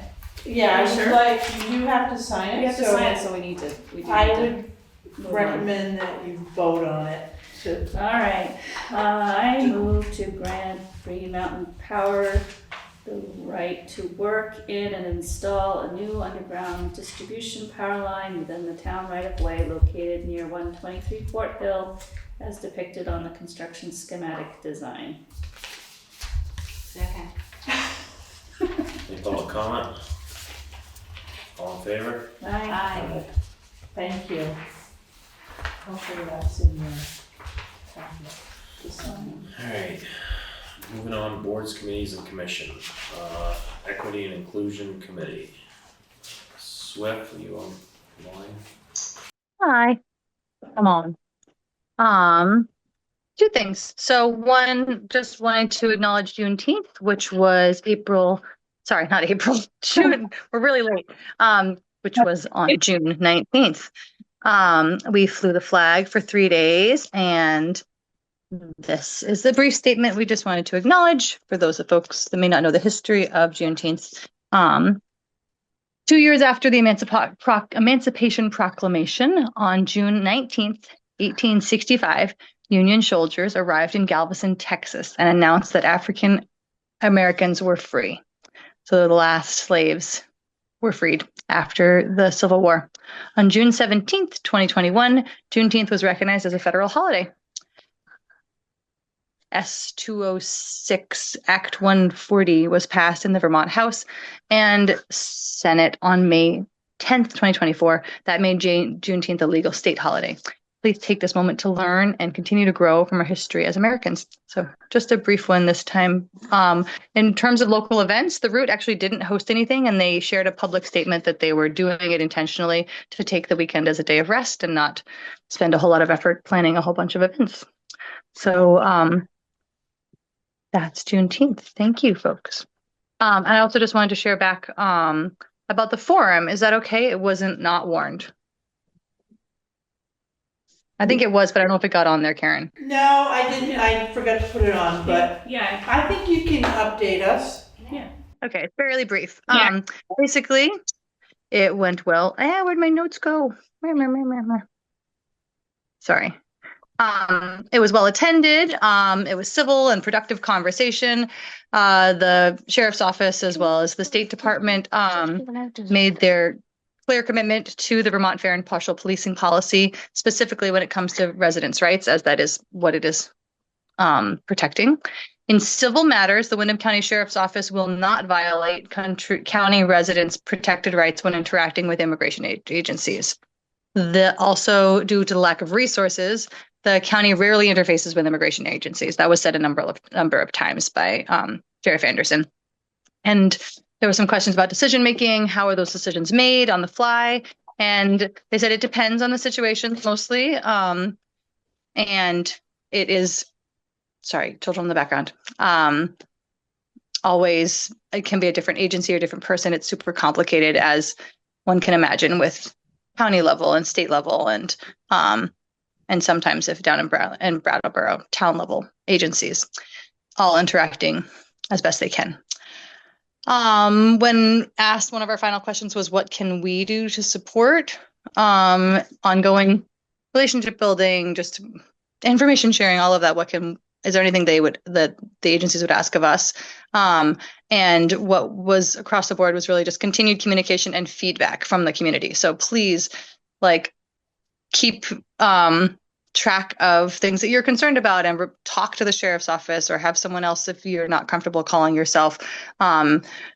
Starting those conversations, being transparent about what you're concerned about and what you're seeing and what you also positive feedback, all of it, just keeping that communication loop going. There was also a great deal of feedback ahead of time and at the forum asking about why there were only folks connected to the law enforcement agencies on the panel, instead of including local immigrant advocacy groups. And this was explained that the charge of this specific forum was to clarify the policy from the law enforcement agency's perspective and how they would interact as their contracted role with the town of Putney. So that was why we did not include or invite any nonprofit local organizations about immigrant advocacy groups. But we do hope that it could spark further gatherings and education about immigrant needs in public spaces. That's a wrap. Are there any questions or anything else? I think almost all of you were there. Peg, you were out of town, but Sounded super interesting. It was recorded. Yeah, oh, good. Yes. yeah, it was recorded. It was broadcasted. Oh, good, I will watch it. Yeah, I guess that would be a question, maybe Karen. I'm not sure when things are recorded through BCTV, how you can access them as they. Eventually they get on YouTube, but that might be a good question for. They usually email it to our office, Okay. so I'll follow up. Because it's been a week. It was great. Delicious food. I think it was really great. It was really civil. It was really productive. A lot of great information across the board. Talking about some mental health advocacy pieces. Talking about many different facets of it. Any public comment? Thank you, Soph. Thank you guys so much. All right. Moving on, town manager's report.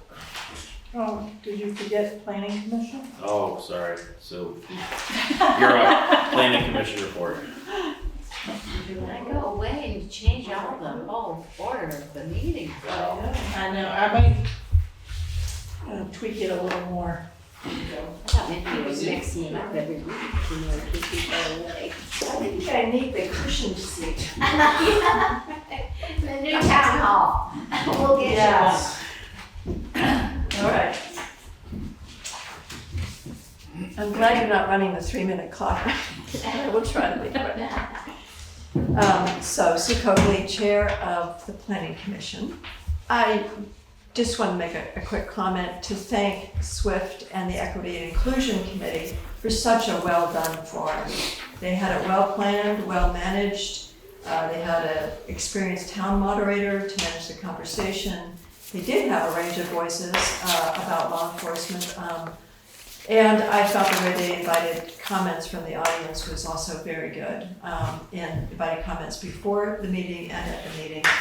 And I learned a lot, and I felt that everybody participating valued it. So thank you very much, SWIFT and committee, for that initiative, and I hope the discussion continues as was requested at the meeting.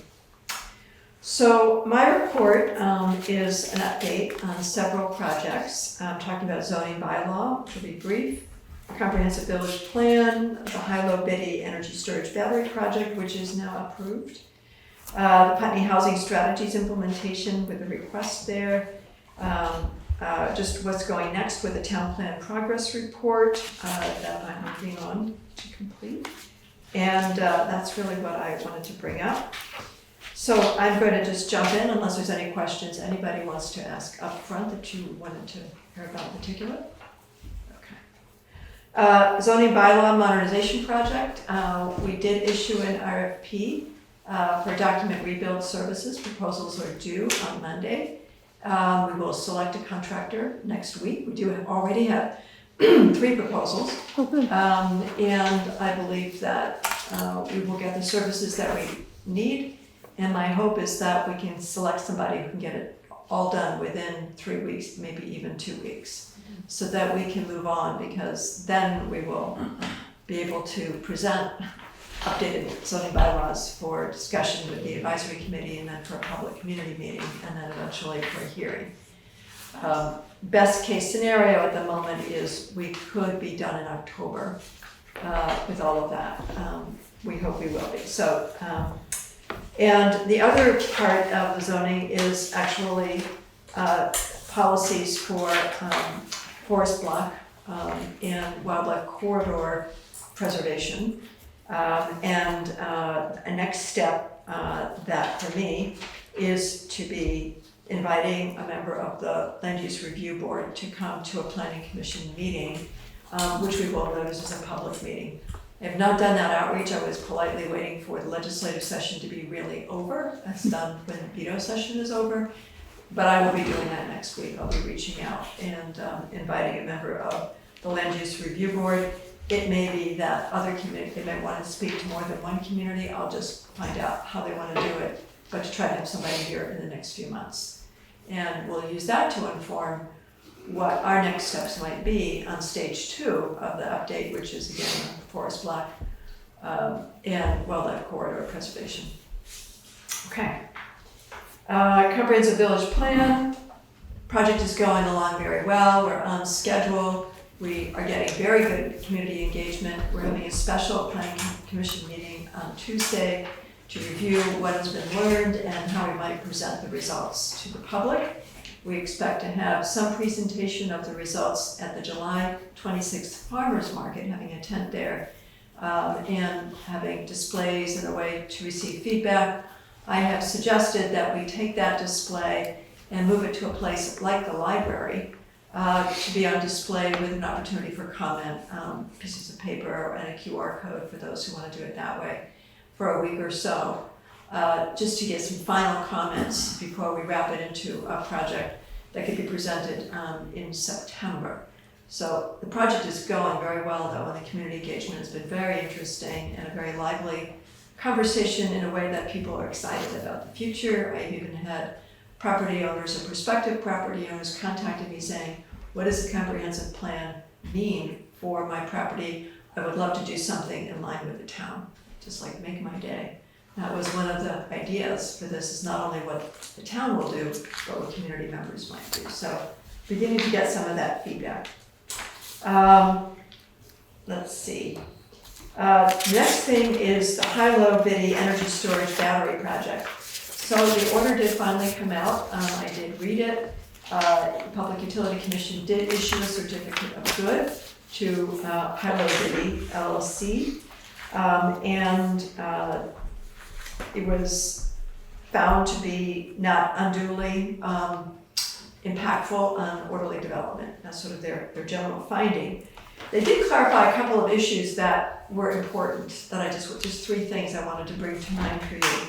First of all, the Public Utility Commission said that the company may not install any additional facilities without another certificate of public good application.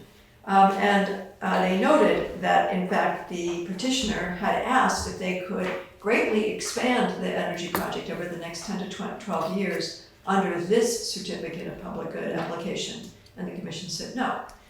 Those are additional facilities, and our application approval is for what you presented to us specifically.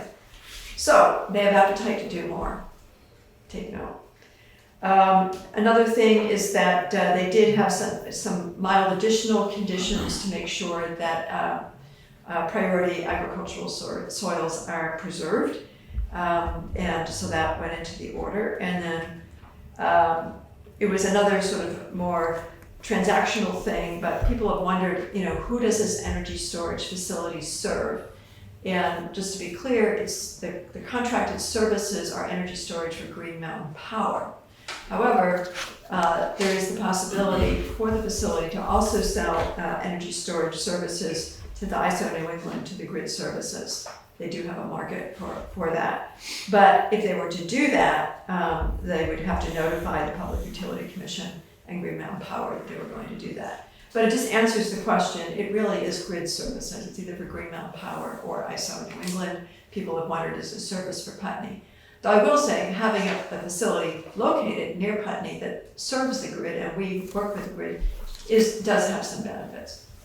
At the same time, we want to understand what hazards it presents, right, to the community. And so the next things to do, in prior meetings, we had talked about inviting the company that runs it, which is really Encore Energy, who first came to us about 1.5 years ago about the facility, before they did the Certificate of Public Good filing. And they gave a presentation about it. So those are the folks to invite back. You all wanted to have a public meeting so people could learn about it. I think that's a good idea. I don't know if you want to do that in a select board meeting or what is your desire for that, but that is to be scheduled. And then a special meeting also for Putney Fire and Rescue, so there could be a briefing about what are the hazards and emergency preparedness needed for a facility like that. That could be all in one day, it could be 2 different days, maybe different people. But that is to be done. I gave you the name of the person that I would recommend contacting about that. I don't see it necessarily as a planning commission thing to hold that type of meeting. This is more, it's moving into implementation in our town. So I wanted to give you that information, and if there's any other way I can be helpful about that, I'm glad to talk to somebody about that. So the next thing is on housing strategies implementation. Just a couple of things. I, along with Marcella Eversole and Tepfer, presented at a municipal leadership forum in Townsend on June 11th about building community through better public engagement. And Putney was, I'm happy to say, presented as a community that does do public engagement and has tried to overcome some issues around the housing by working together. We talked about the BCRT process, how that laid groundwork, and how the Planning Commission invited the community to do the housing needs assessment, and how we've also coordinated with the task force. So that was a very positive conversation. And then the next thing is that I've been on the lookout for a while for a funding opportunity for piloting the housing coordination services. Just as a reminder, that was one of the top priorities along with the comprehensive village plan in the housing needs assessment. The housing coordination services is meant to help homeowners, landlords, small-scale developers overcome issues in expanding housing for low, moderate, and middle-income households. And that in particular is to provide technical assistance to help people plan and get through projects, all the different things that are required. Also to develop and manage a qualified contractors network, since workforce is scarce to do this type of work, and to have that contractors network tied to apprenticeships. And that is something that a lot of people value, because we really do need, if we increase the demand for services, we need more people qualified to do it. And the third thing relates to some of the work that Bert's been doing. Bert Tepfer for the Housing Solutions Task Force has been focused on trying to develop a new loan fund, or also grant funds that could be provided for housing. We're looking at that same issue, but maybe more broadly, that it's important to help people be connected to the range of financial solutions that exist, as well as backfilling and providing things that don't exist, like upfront capital for certain projects. So it's those three things. And I learned this month about a very fast-track grant. Usually there's not even an announcement and a closure in 1 month for a new grant, but that's what happened. The Robert Wood Johnson Foundation has a rural community capacity building grant for investment in our community, housing being one of those issues. And they will provide up to $40,000 for multi-town projects to build capacity for investment in our communities. I attended a webinar last Thursday, or Wednesday, about this, and I determined from that and a follow-up conversation that this is the housing coordination services, a 3-town pilot, is exactly what they're looking for. So the question is who to host it. I have been in discussion with the sheriff's office, they come up again, because they have a multi-town service right now in housing for lead abatement. And many of the same issues of providing technical assistance, they've been training contractors, qualified contractors network, and providing financial solutions. They're doing exactly like that right now with a $1 million grant from HUD for lead abatement in houses. So I talked to them about the possibility of at least incubating this idea. They didn't know if they wanted to run it or not. That's, they'd have to understand it better. So I talked with Sheriff Anderson and also the program director for their lead abatement program. They all think it's a good idea. It's coming fast. It's due Tuesday. And I have confirmed with Londonderry that they would like to participate. They had put their hand up a while ago, and I know that Bellows Falls is very interested. I've co-presented with John Dunbar about it. So the idea would be the 3 communities would be piloting this, and the grant would be hosted by the sheriff's office. And at the end of the grant, we would determine what entity would be the best entity to run it. I think the sheriff's office said, we don't know if we want to do the program. We might, but this is too fast. I don't think it's too fast for anybody. That's part of the development of the pilot, to figure out how it would work, how it would be funded, who would manage it, all of that. And I said, no need to do that. But I've asked them to host the grant, which is a no-match grant. And the product is due in 7 months, which is just about the time frame we need to create what the pilot would be and find other funding sources. And I've identified some that might do that if we had a good plan.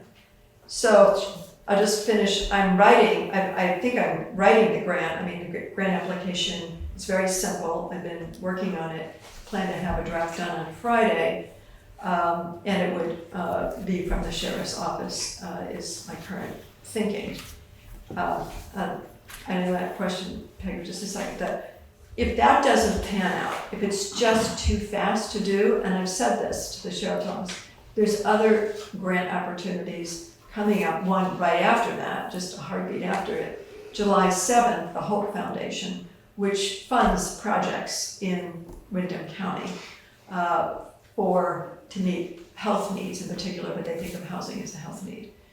So that would be another application opportunity that we could go to.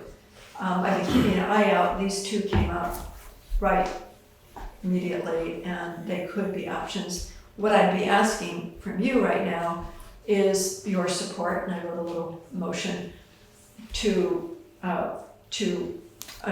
participate in a grant application hosted by another organization that does not require any match grant, and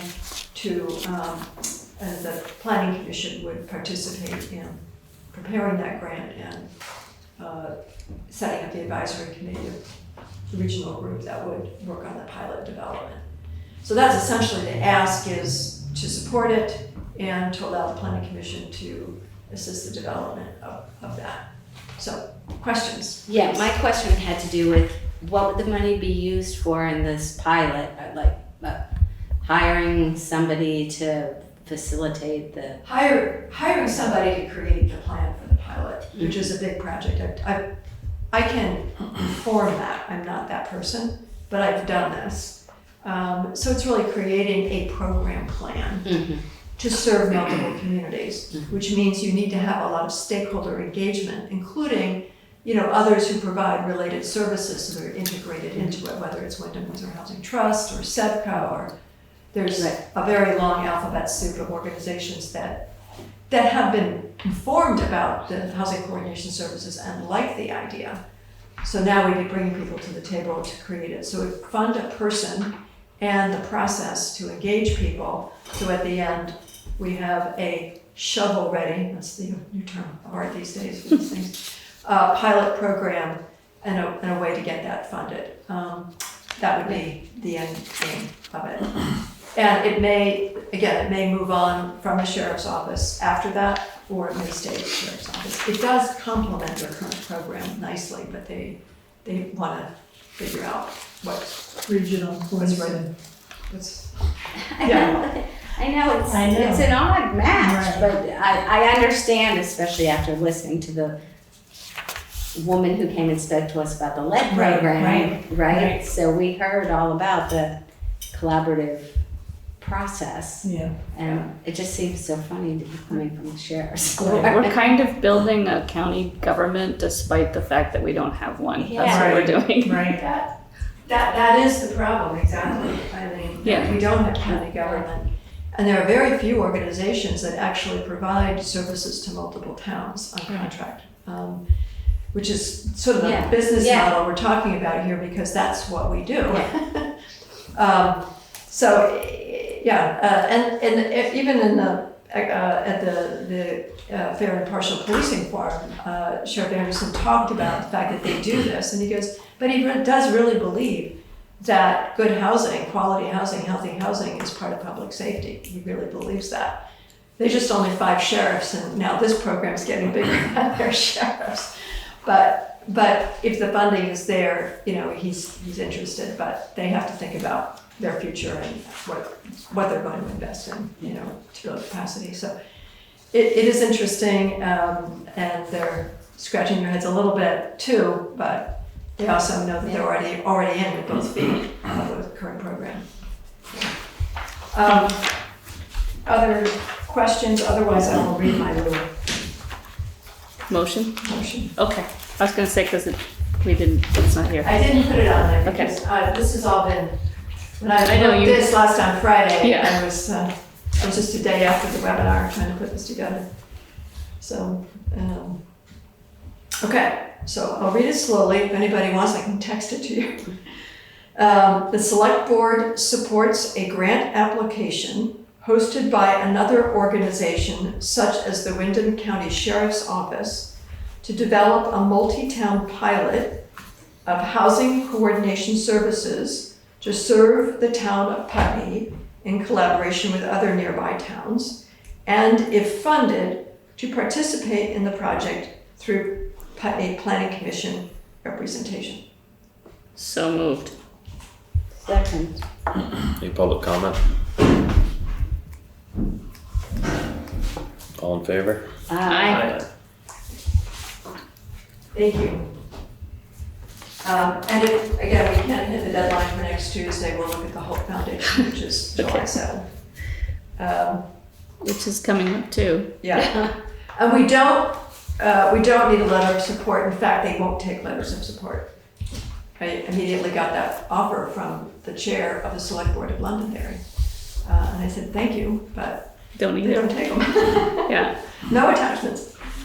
So the last thing that I wanted to mention to you, other than that you can see the schedule of our projects, is that I offered, and I didn't do it yet, to draft an email for the Select Board to send to town committees regarding the 2023 Town Plan Progress Report, to request their contributions and review of the content.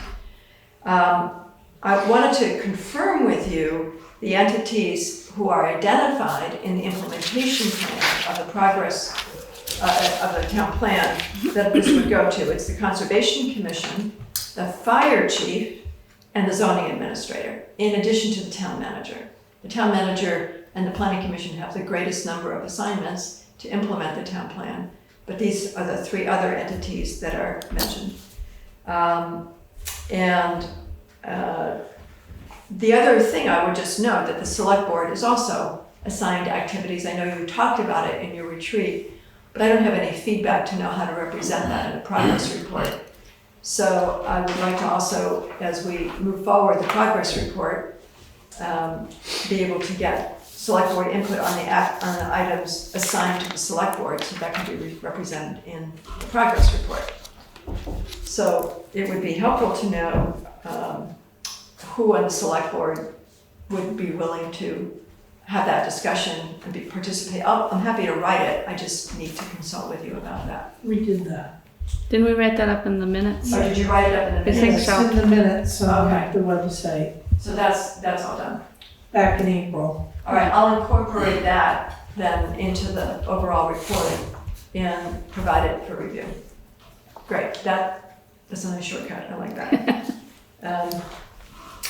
So I will still do that. That'll be coming in July. And yeah, okay, so we did all of that. Any questions about the work we're doing? Or not doing? I had a question, but it was way back before. Oh, well, it was more of a comment that if we could probably invite this person just to his regular select board meeting, the Matthias from Encore Energy, yeah. At any point, just to have them do some kind of public Yeah, I'll reach presentation. I'll reach out to them Okay. and see when they could be available. Yeah. Because they're gonna have to meet with the fire department. Yeah. So I think that was the only thing I was gonna mention. So I am meeting with the fire department July 7th with the officers. Okay. That is the first Monday of the month. Right? 6. 6, sorry. You can be there on the 7th. That's training night. Training. I'll be there. No. So I will bring that up Okay. to the officers. I'll just mention one other thing that I remembered when I was looking at the on-hold Putney Enhanced Energy Plan that's on the schedule here.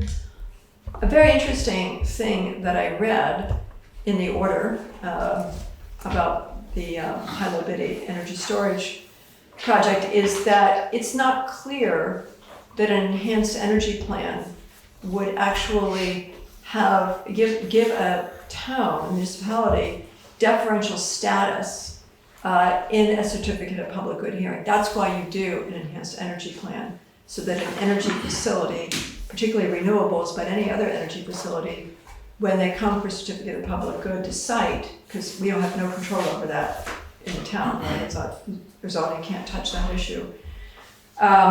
And deferential status means that if it's in your site and they want to cite it somewhere that you haven't identified where sites are, they can't cite it. They can only cite it in places where you've identified in your enhanced energy plan to cite it. I think it gives us energy standing. facilities don't count. Oh, of course. Yeah, I didn't know that. And I will reach out to the Public Service Board,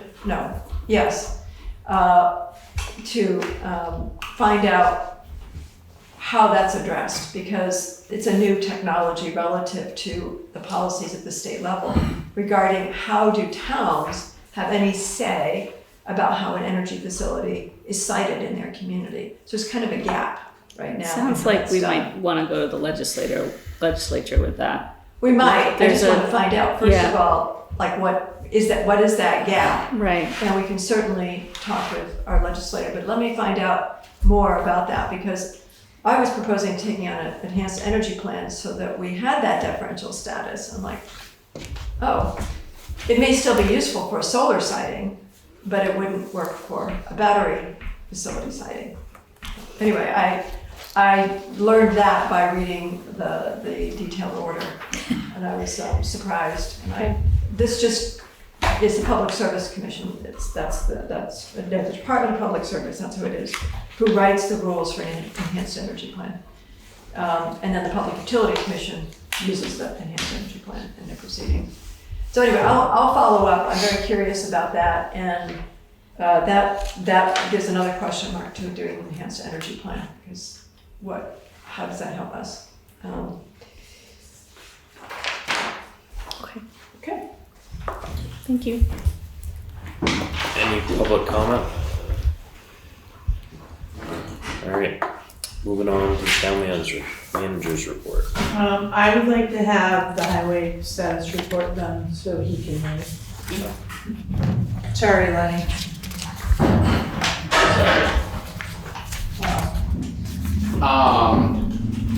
Just a few things that's been going on. It's been mentioned already earlier, but our winter stand hauled in for this coming winter.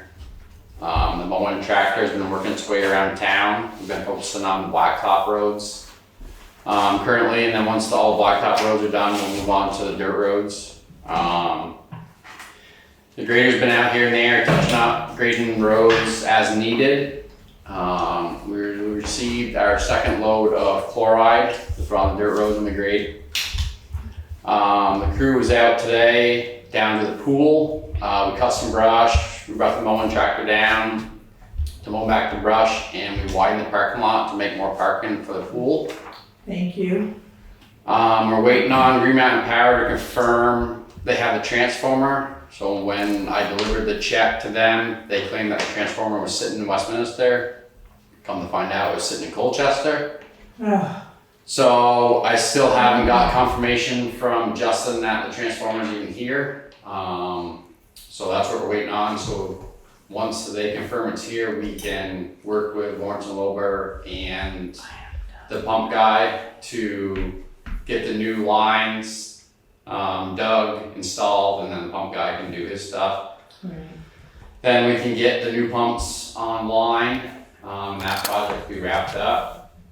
I spoke with Jeff from Basin Brothers yesterday about paving. He didn't get too detailed because he was on vacation, but he did inform me that August, at some point, they're shooting to do the paving. He said in the next couple of weeks, he'll have a better scope on what part of August they'll be here to do that. The new unsafe bridge conditions, keep out signs that were ordered for the old campground on East Putney Brook, the bridge there. Those have been installed when they're up. The crew has been very busy lately since last Thursday when we get the big wind. With trees, it's been, besides Saturday and Sunday, there's been at least 1 or 2 trees that have come down every day, and we still have one come down today. So we've been working on the past couple days, cleaning the ones that have come down, cleaning them up. I spoke with Mike from Viking, who's gonna do our body on our single axle and the upcoming 10-wheeler and the 1-ton. The single axle that got approved 2 town meetings ago is finally gonna, it's just been sitting up the ATG, the cabin chassis, is finally gonna go up to the body place in July. And they are telling me that it's gonna be done by no later than October 1st. Oh my gosh. So we should have that new truck for this coming winter. That's good. The single axle, the 1-ton cab and chassis is in. It's up to the dealership where we ordered it from.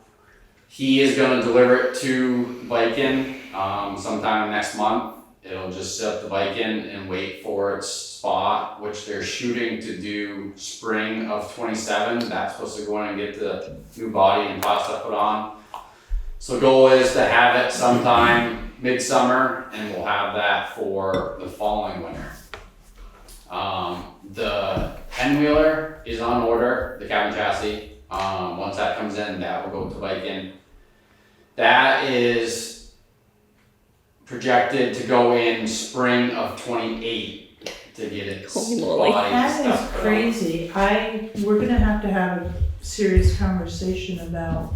So we're gonna have to, with talking with Mike and talking with Craig from ATG, we're gonna have to be really proactive and pre-order our stuff a year and a half to 2 years ahead, the cabin chassis and the body stuff.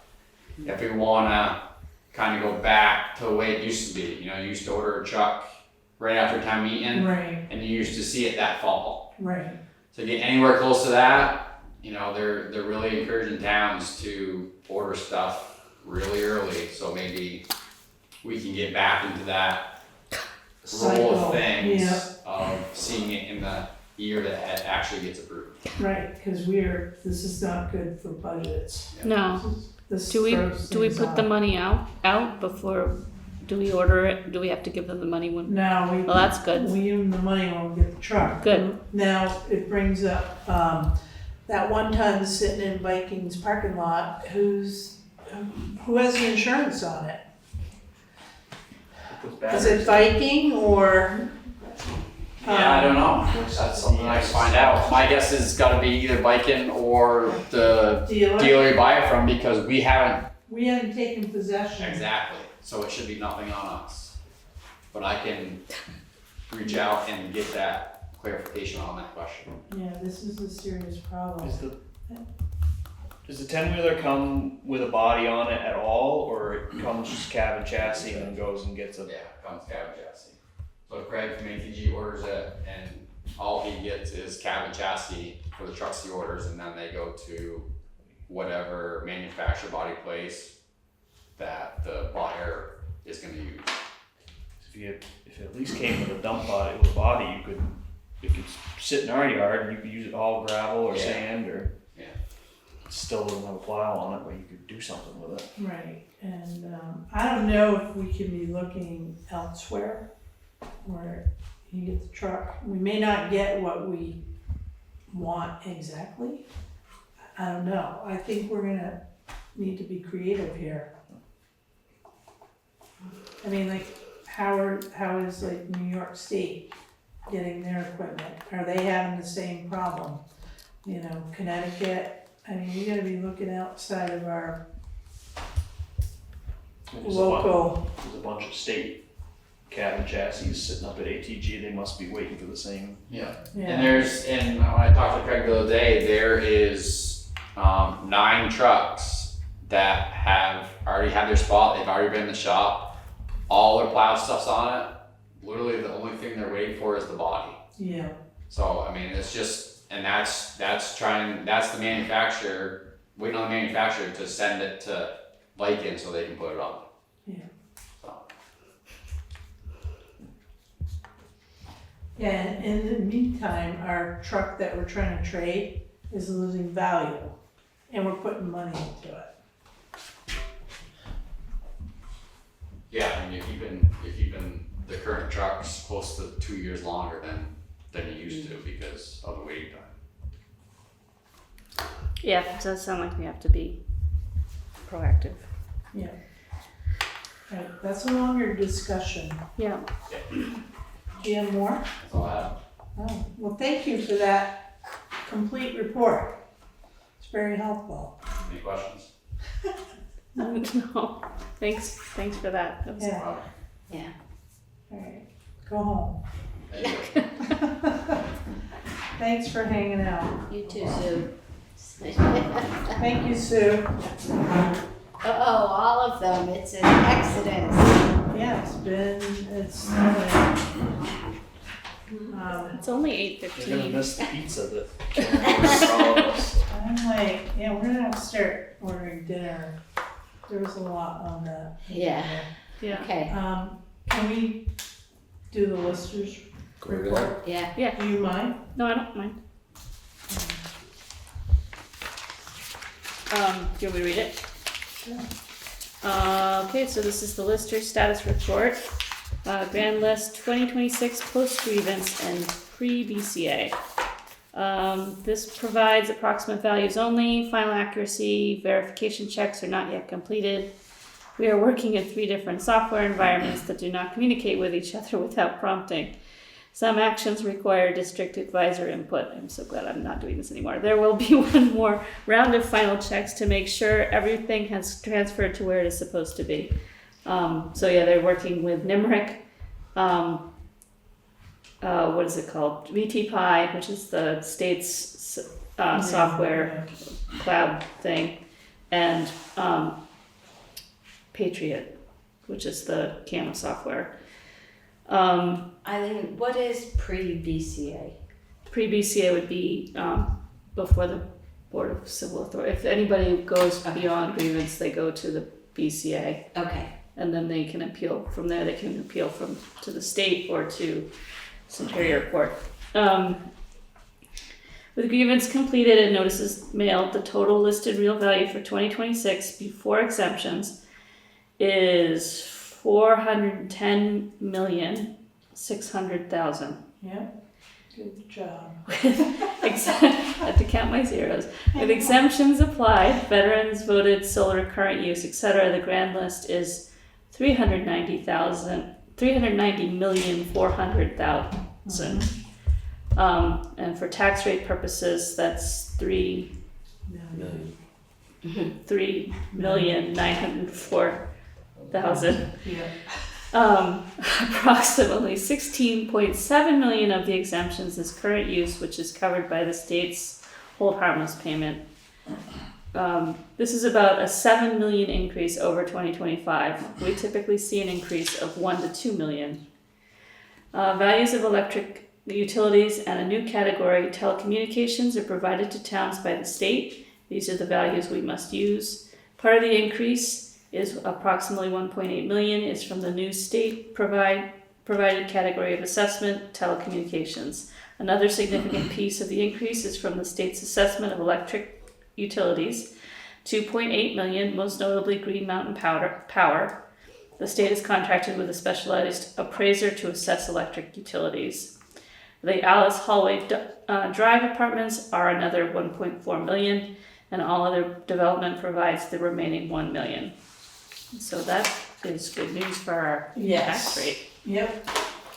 So Jordy is on vacation, so thank you for reading that. Next meeting will probably have a tax rate. Yeah, For you to review and that's approve. right. We're in July. Yeah. Do you know if there were any ones that went past grievance? Do I know what? Do you know if anybody appealed past grievance? No, I don't know. You don't know that? No. Just curious. No. If we're having a BC I hearing haven't this year or not. I haven't heard anything. Yeah, so that is good news. Yeah. It's those beautiful large new poles that they've got up there. I know. Plus the Transformers. transformers that we can't get paid for. And that battery thing on high-low bidding will also bring in some Right, cash, so right. that's a good part of that. Yeah. So, But we won't see that until next year. yeah, whenever they build it, yeah. Right. Right. So, all right, town manager's report, I'm gonna whiz through this. Employment posting for an assistant town clerk treasurer is posted on the website and Vermont Leagues of Cities and Towns. It also went into the Commons. This position will stay open until filled. It is part-time, 16 hours per week. For more information, go to the website. My office has an internal financial controls checklist for municipalities, 24 VSA 1571. D, if anybody wants to read it, that will be presented at the next select board meeting. The agenda was already posted and requires select board acknowledgement, so it will be presented on July 8th. It's something that's done annually. We did it last year. Kim went to a training and found this out. Oh yeah, that's right, I sort of vaguely remember Yes. that. Okay. Yep. The audit is in process. Kim and I had to answer approximately 600 questions and send all documentation for any federal grants. So the auditor will process this information and come back to us with more instructions. Pool opened on June 20th. The weather hasn't been the best, but people are using the pool. We have some electrical, outdoor shower, and parking area maintenance that is going on. Lenny mentioned the parking area. Brian Benoit was up at the pool today. He figured out the showers. Thank you, Brian. And I think we're gonna need an electrician for the outlet. Brian Benoit and I conducted a preliminary inspection of the Mount Pleasant Cemetery wall. That's on Route 5. Brian took pictures. I had to keep him out of traffic. Next time we have to wear a vest. We will contact one professional contractor to give the town an estimate to determine the extent of the cost to fix that wall. We need to inquire with V-Trans for special permits and any traffic control measures. The town may need an engineer. Most likely the town will require funding to mitigate this area. So until we have a price, and that wall may be a phased project because of the length. But trying to get at least an estimate, and then we can move forward.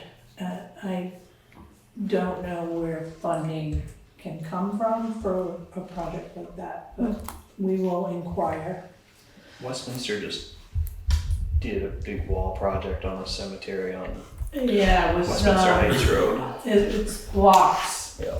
It looks nice from 91, but I don't know if there's any historical significance with this wall.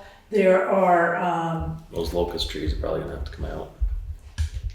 that too, they'll have to look at that. The other thing too is there are some headstones, like for the entrance where the wall, it goes in almost. Not, so the south entrance, not the north entrance, but south entrance, there's 3 headstones like right there on that wall, like 12 inches away from the wall. Wow. As you're driving in. So it's a tight area. If you get any equipment, it's probably gonna be on Route 5, not in the cemetery. But there is a lot of erosion on that wall, and there's pieces like just falling. And I'm not a stone wall expert, so I think it's gonna be a big project for somebody. So we will keep you updated and try to figure out some alternative funding, either through V-Trans or Better Roads, potentially. Yeah, maybe. And I don't think a structures grant will cover that, although it is Route 5, so Yeah, maybe. it is a structure. Yeah. So, yeah, Lenny Howard, our road superintendent, was at the cemetery as well. I asked about the travelway on the north side of the cemetery. It is rough and washing out up on that hill. Where There's are we talking about? in Mount Pleasant. So the north entrance, the second entrance, as you go down, water pools in that area. But if you're trying to get up to the headstones, that whole travel lane it needs some work. It's washed out. It looks like there's like one section is just sand. And people are starting to drive on the grass. And the headstones are like right there. So there's no demarcation from the actual burial plots, you know. So when you go up that hill, like there's only like literally that much room, and the headstones right there. So that needs to be addressed at some point. I think maybe just posting it, you know, with some poles and a chain, Yeah. you know, back on the travel lane to keep people off the grass might be a simple solution, but again, the town has the material that can be used to improve the travel area. Drainage may be needed in the future on the slopes, but that may require a contractor to inspect and make recommendations. You know, the highway department might be able to do that, but you don't want to have drainage going onto a burial plot either, so there needs to be some maintenance in that cemetery, and we're looking at it right now. So again, it's town property, all data will come back to you for a final decision. Lenny mentioned the signage for the bridge out on East Putney Brook Road. Thank you for doing that. Departments of Forest, Parks, and Recreation would like to collaborate with the town of Putney and Forest for Learning to explore corrective actions and ensure compliance with the grant requirements that was awarded to the town way back in 2004 or something like that. That's about the boundary line adjustment. So I propose a meeting to discuss potential solutions and establish a plan to rectify the situation. So we anticipate several avenues for correction and would be happy to discuss them in detail. So I have been trying to coordinate a meeting between the agency, Forest, Parks, and Recreation, at least one select board member, myself, and Forest for Learning. At this time, it's like herding cats, and I would like to invite Forest, Parks, and Recreation to a public meeting, invite Forest for Learning. They can present, and then we can figure out how to move forward. Okay. I think that's the easiest way. It's more transparent, and it's not being worked through my office. What's the issue? What's the problem? There's about so when the The forest pool. when the Forest for Learning was first created, they asked for a boundary line adjustment, and I don't remember why, but they did, and so there was a Invasive between species. Oh, is that what it was? Yeah. So, was it for mowing? Yeah, so Okay. they can manage the invasive. They wanted to manage, okay, so, Yeah. so there was a boundary line adjustment between the pool and the Forest for Learning. Come to find out that apparently we got a grant Yes. for the pool, that required that land stay the parcel that it was. So it's either we get the money back or something else happens. So, yeah, the land would have to come back to the town. That's the easiest solution. Or we have to find another piece of town-owned property in Putney of similar size that was transferred. which we can do that, but that's like a 2-year process. That was, explain that last. What would you do? Yeah. So that easement You put the easement on it. would go on that new property. So it was like 4.3 acres or something that was I transferred. think so, yeah. So 4.3 acres needs to be found in another location in town. For learning to. No, So so the we would easement that take- was on it. Yeah. So we should have never transferred that Right, property, but right. there was nothing in the land records. Nothing was Right. ever recorded. And it's a life, it's perpetual, that easement.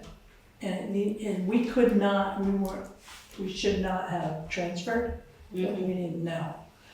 So I just don't understand. So you have that, you're just gonna create another easement somewhere else? For what purpose?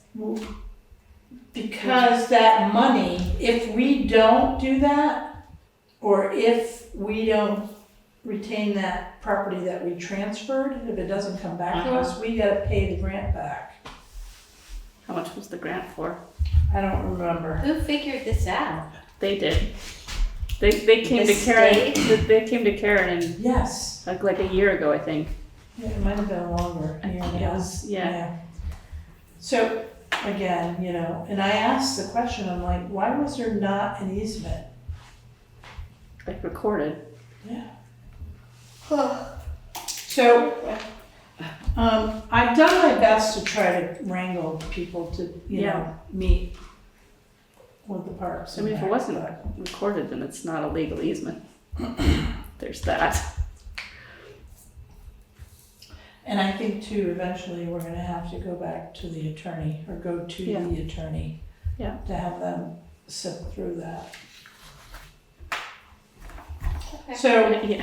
for transparency, we can bring them into our meeting, invite Forest for Learning, and then if there is more work to be done,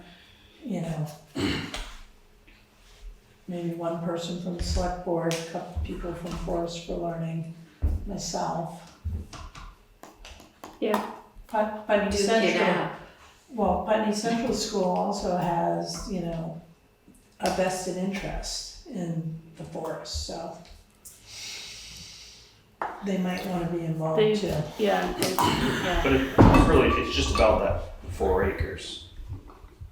Yeah, it's just that It's not like, they it's not like the Forest for Learning is gonna disappear, it's just a 4 acre.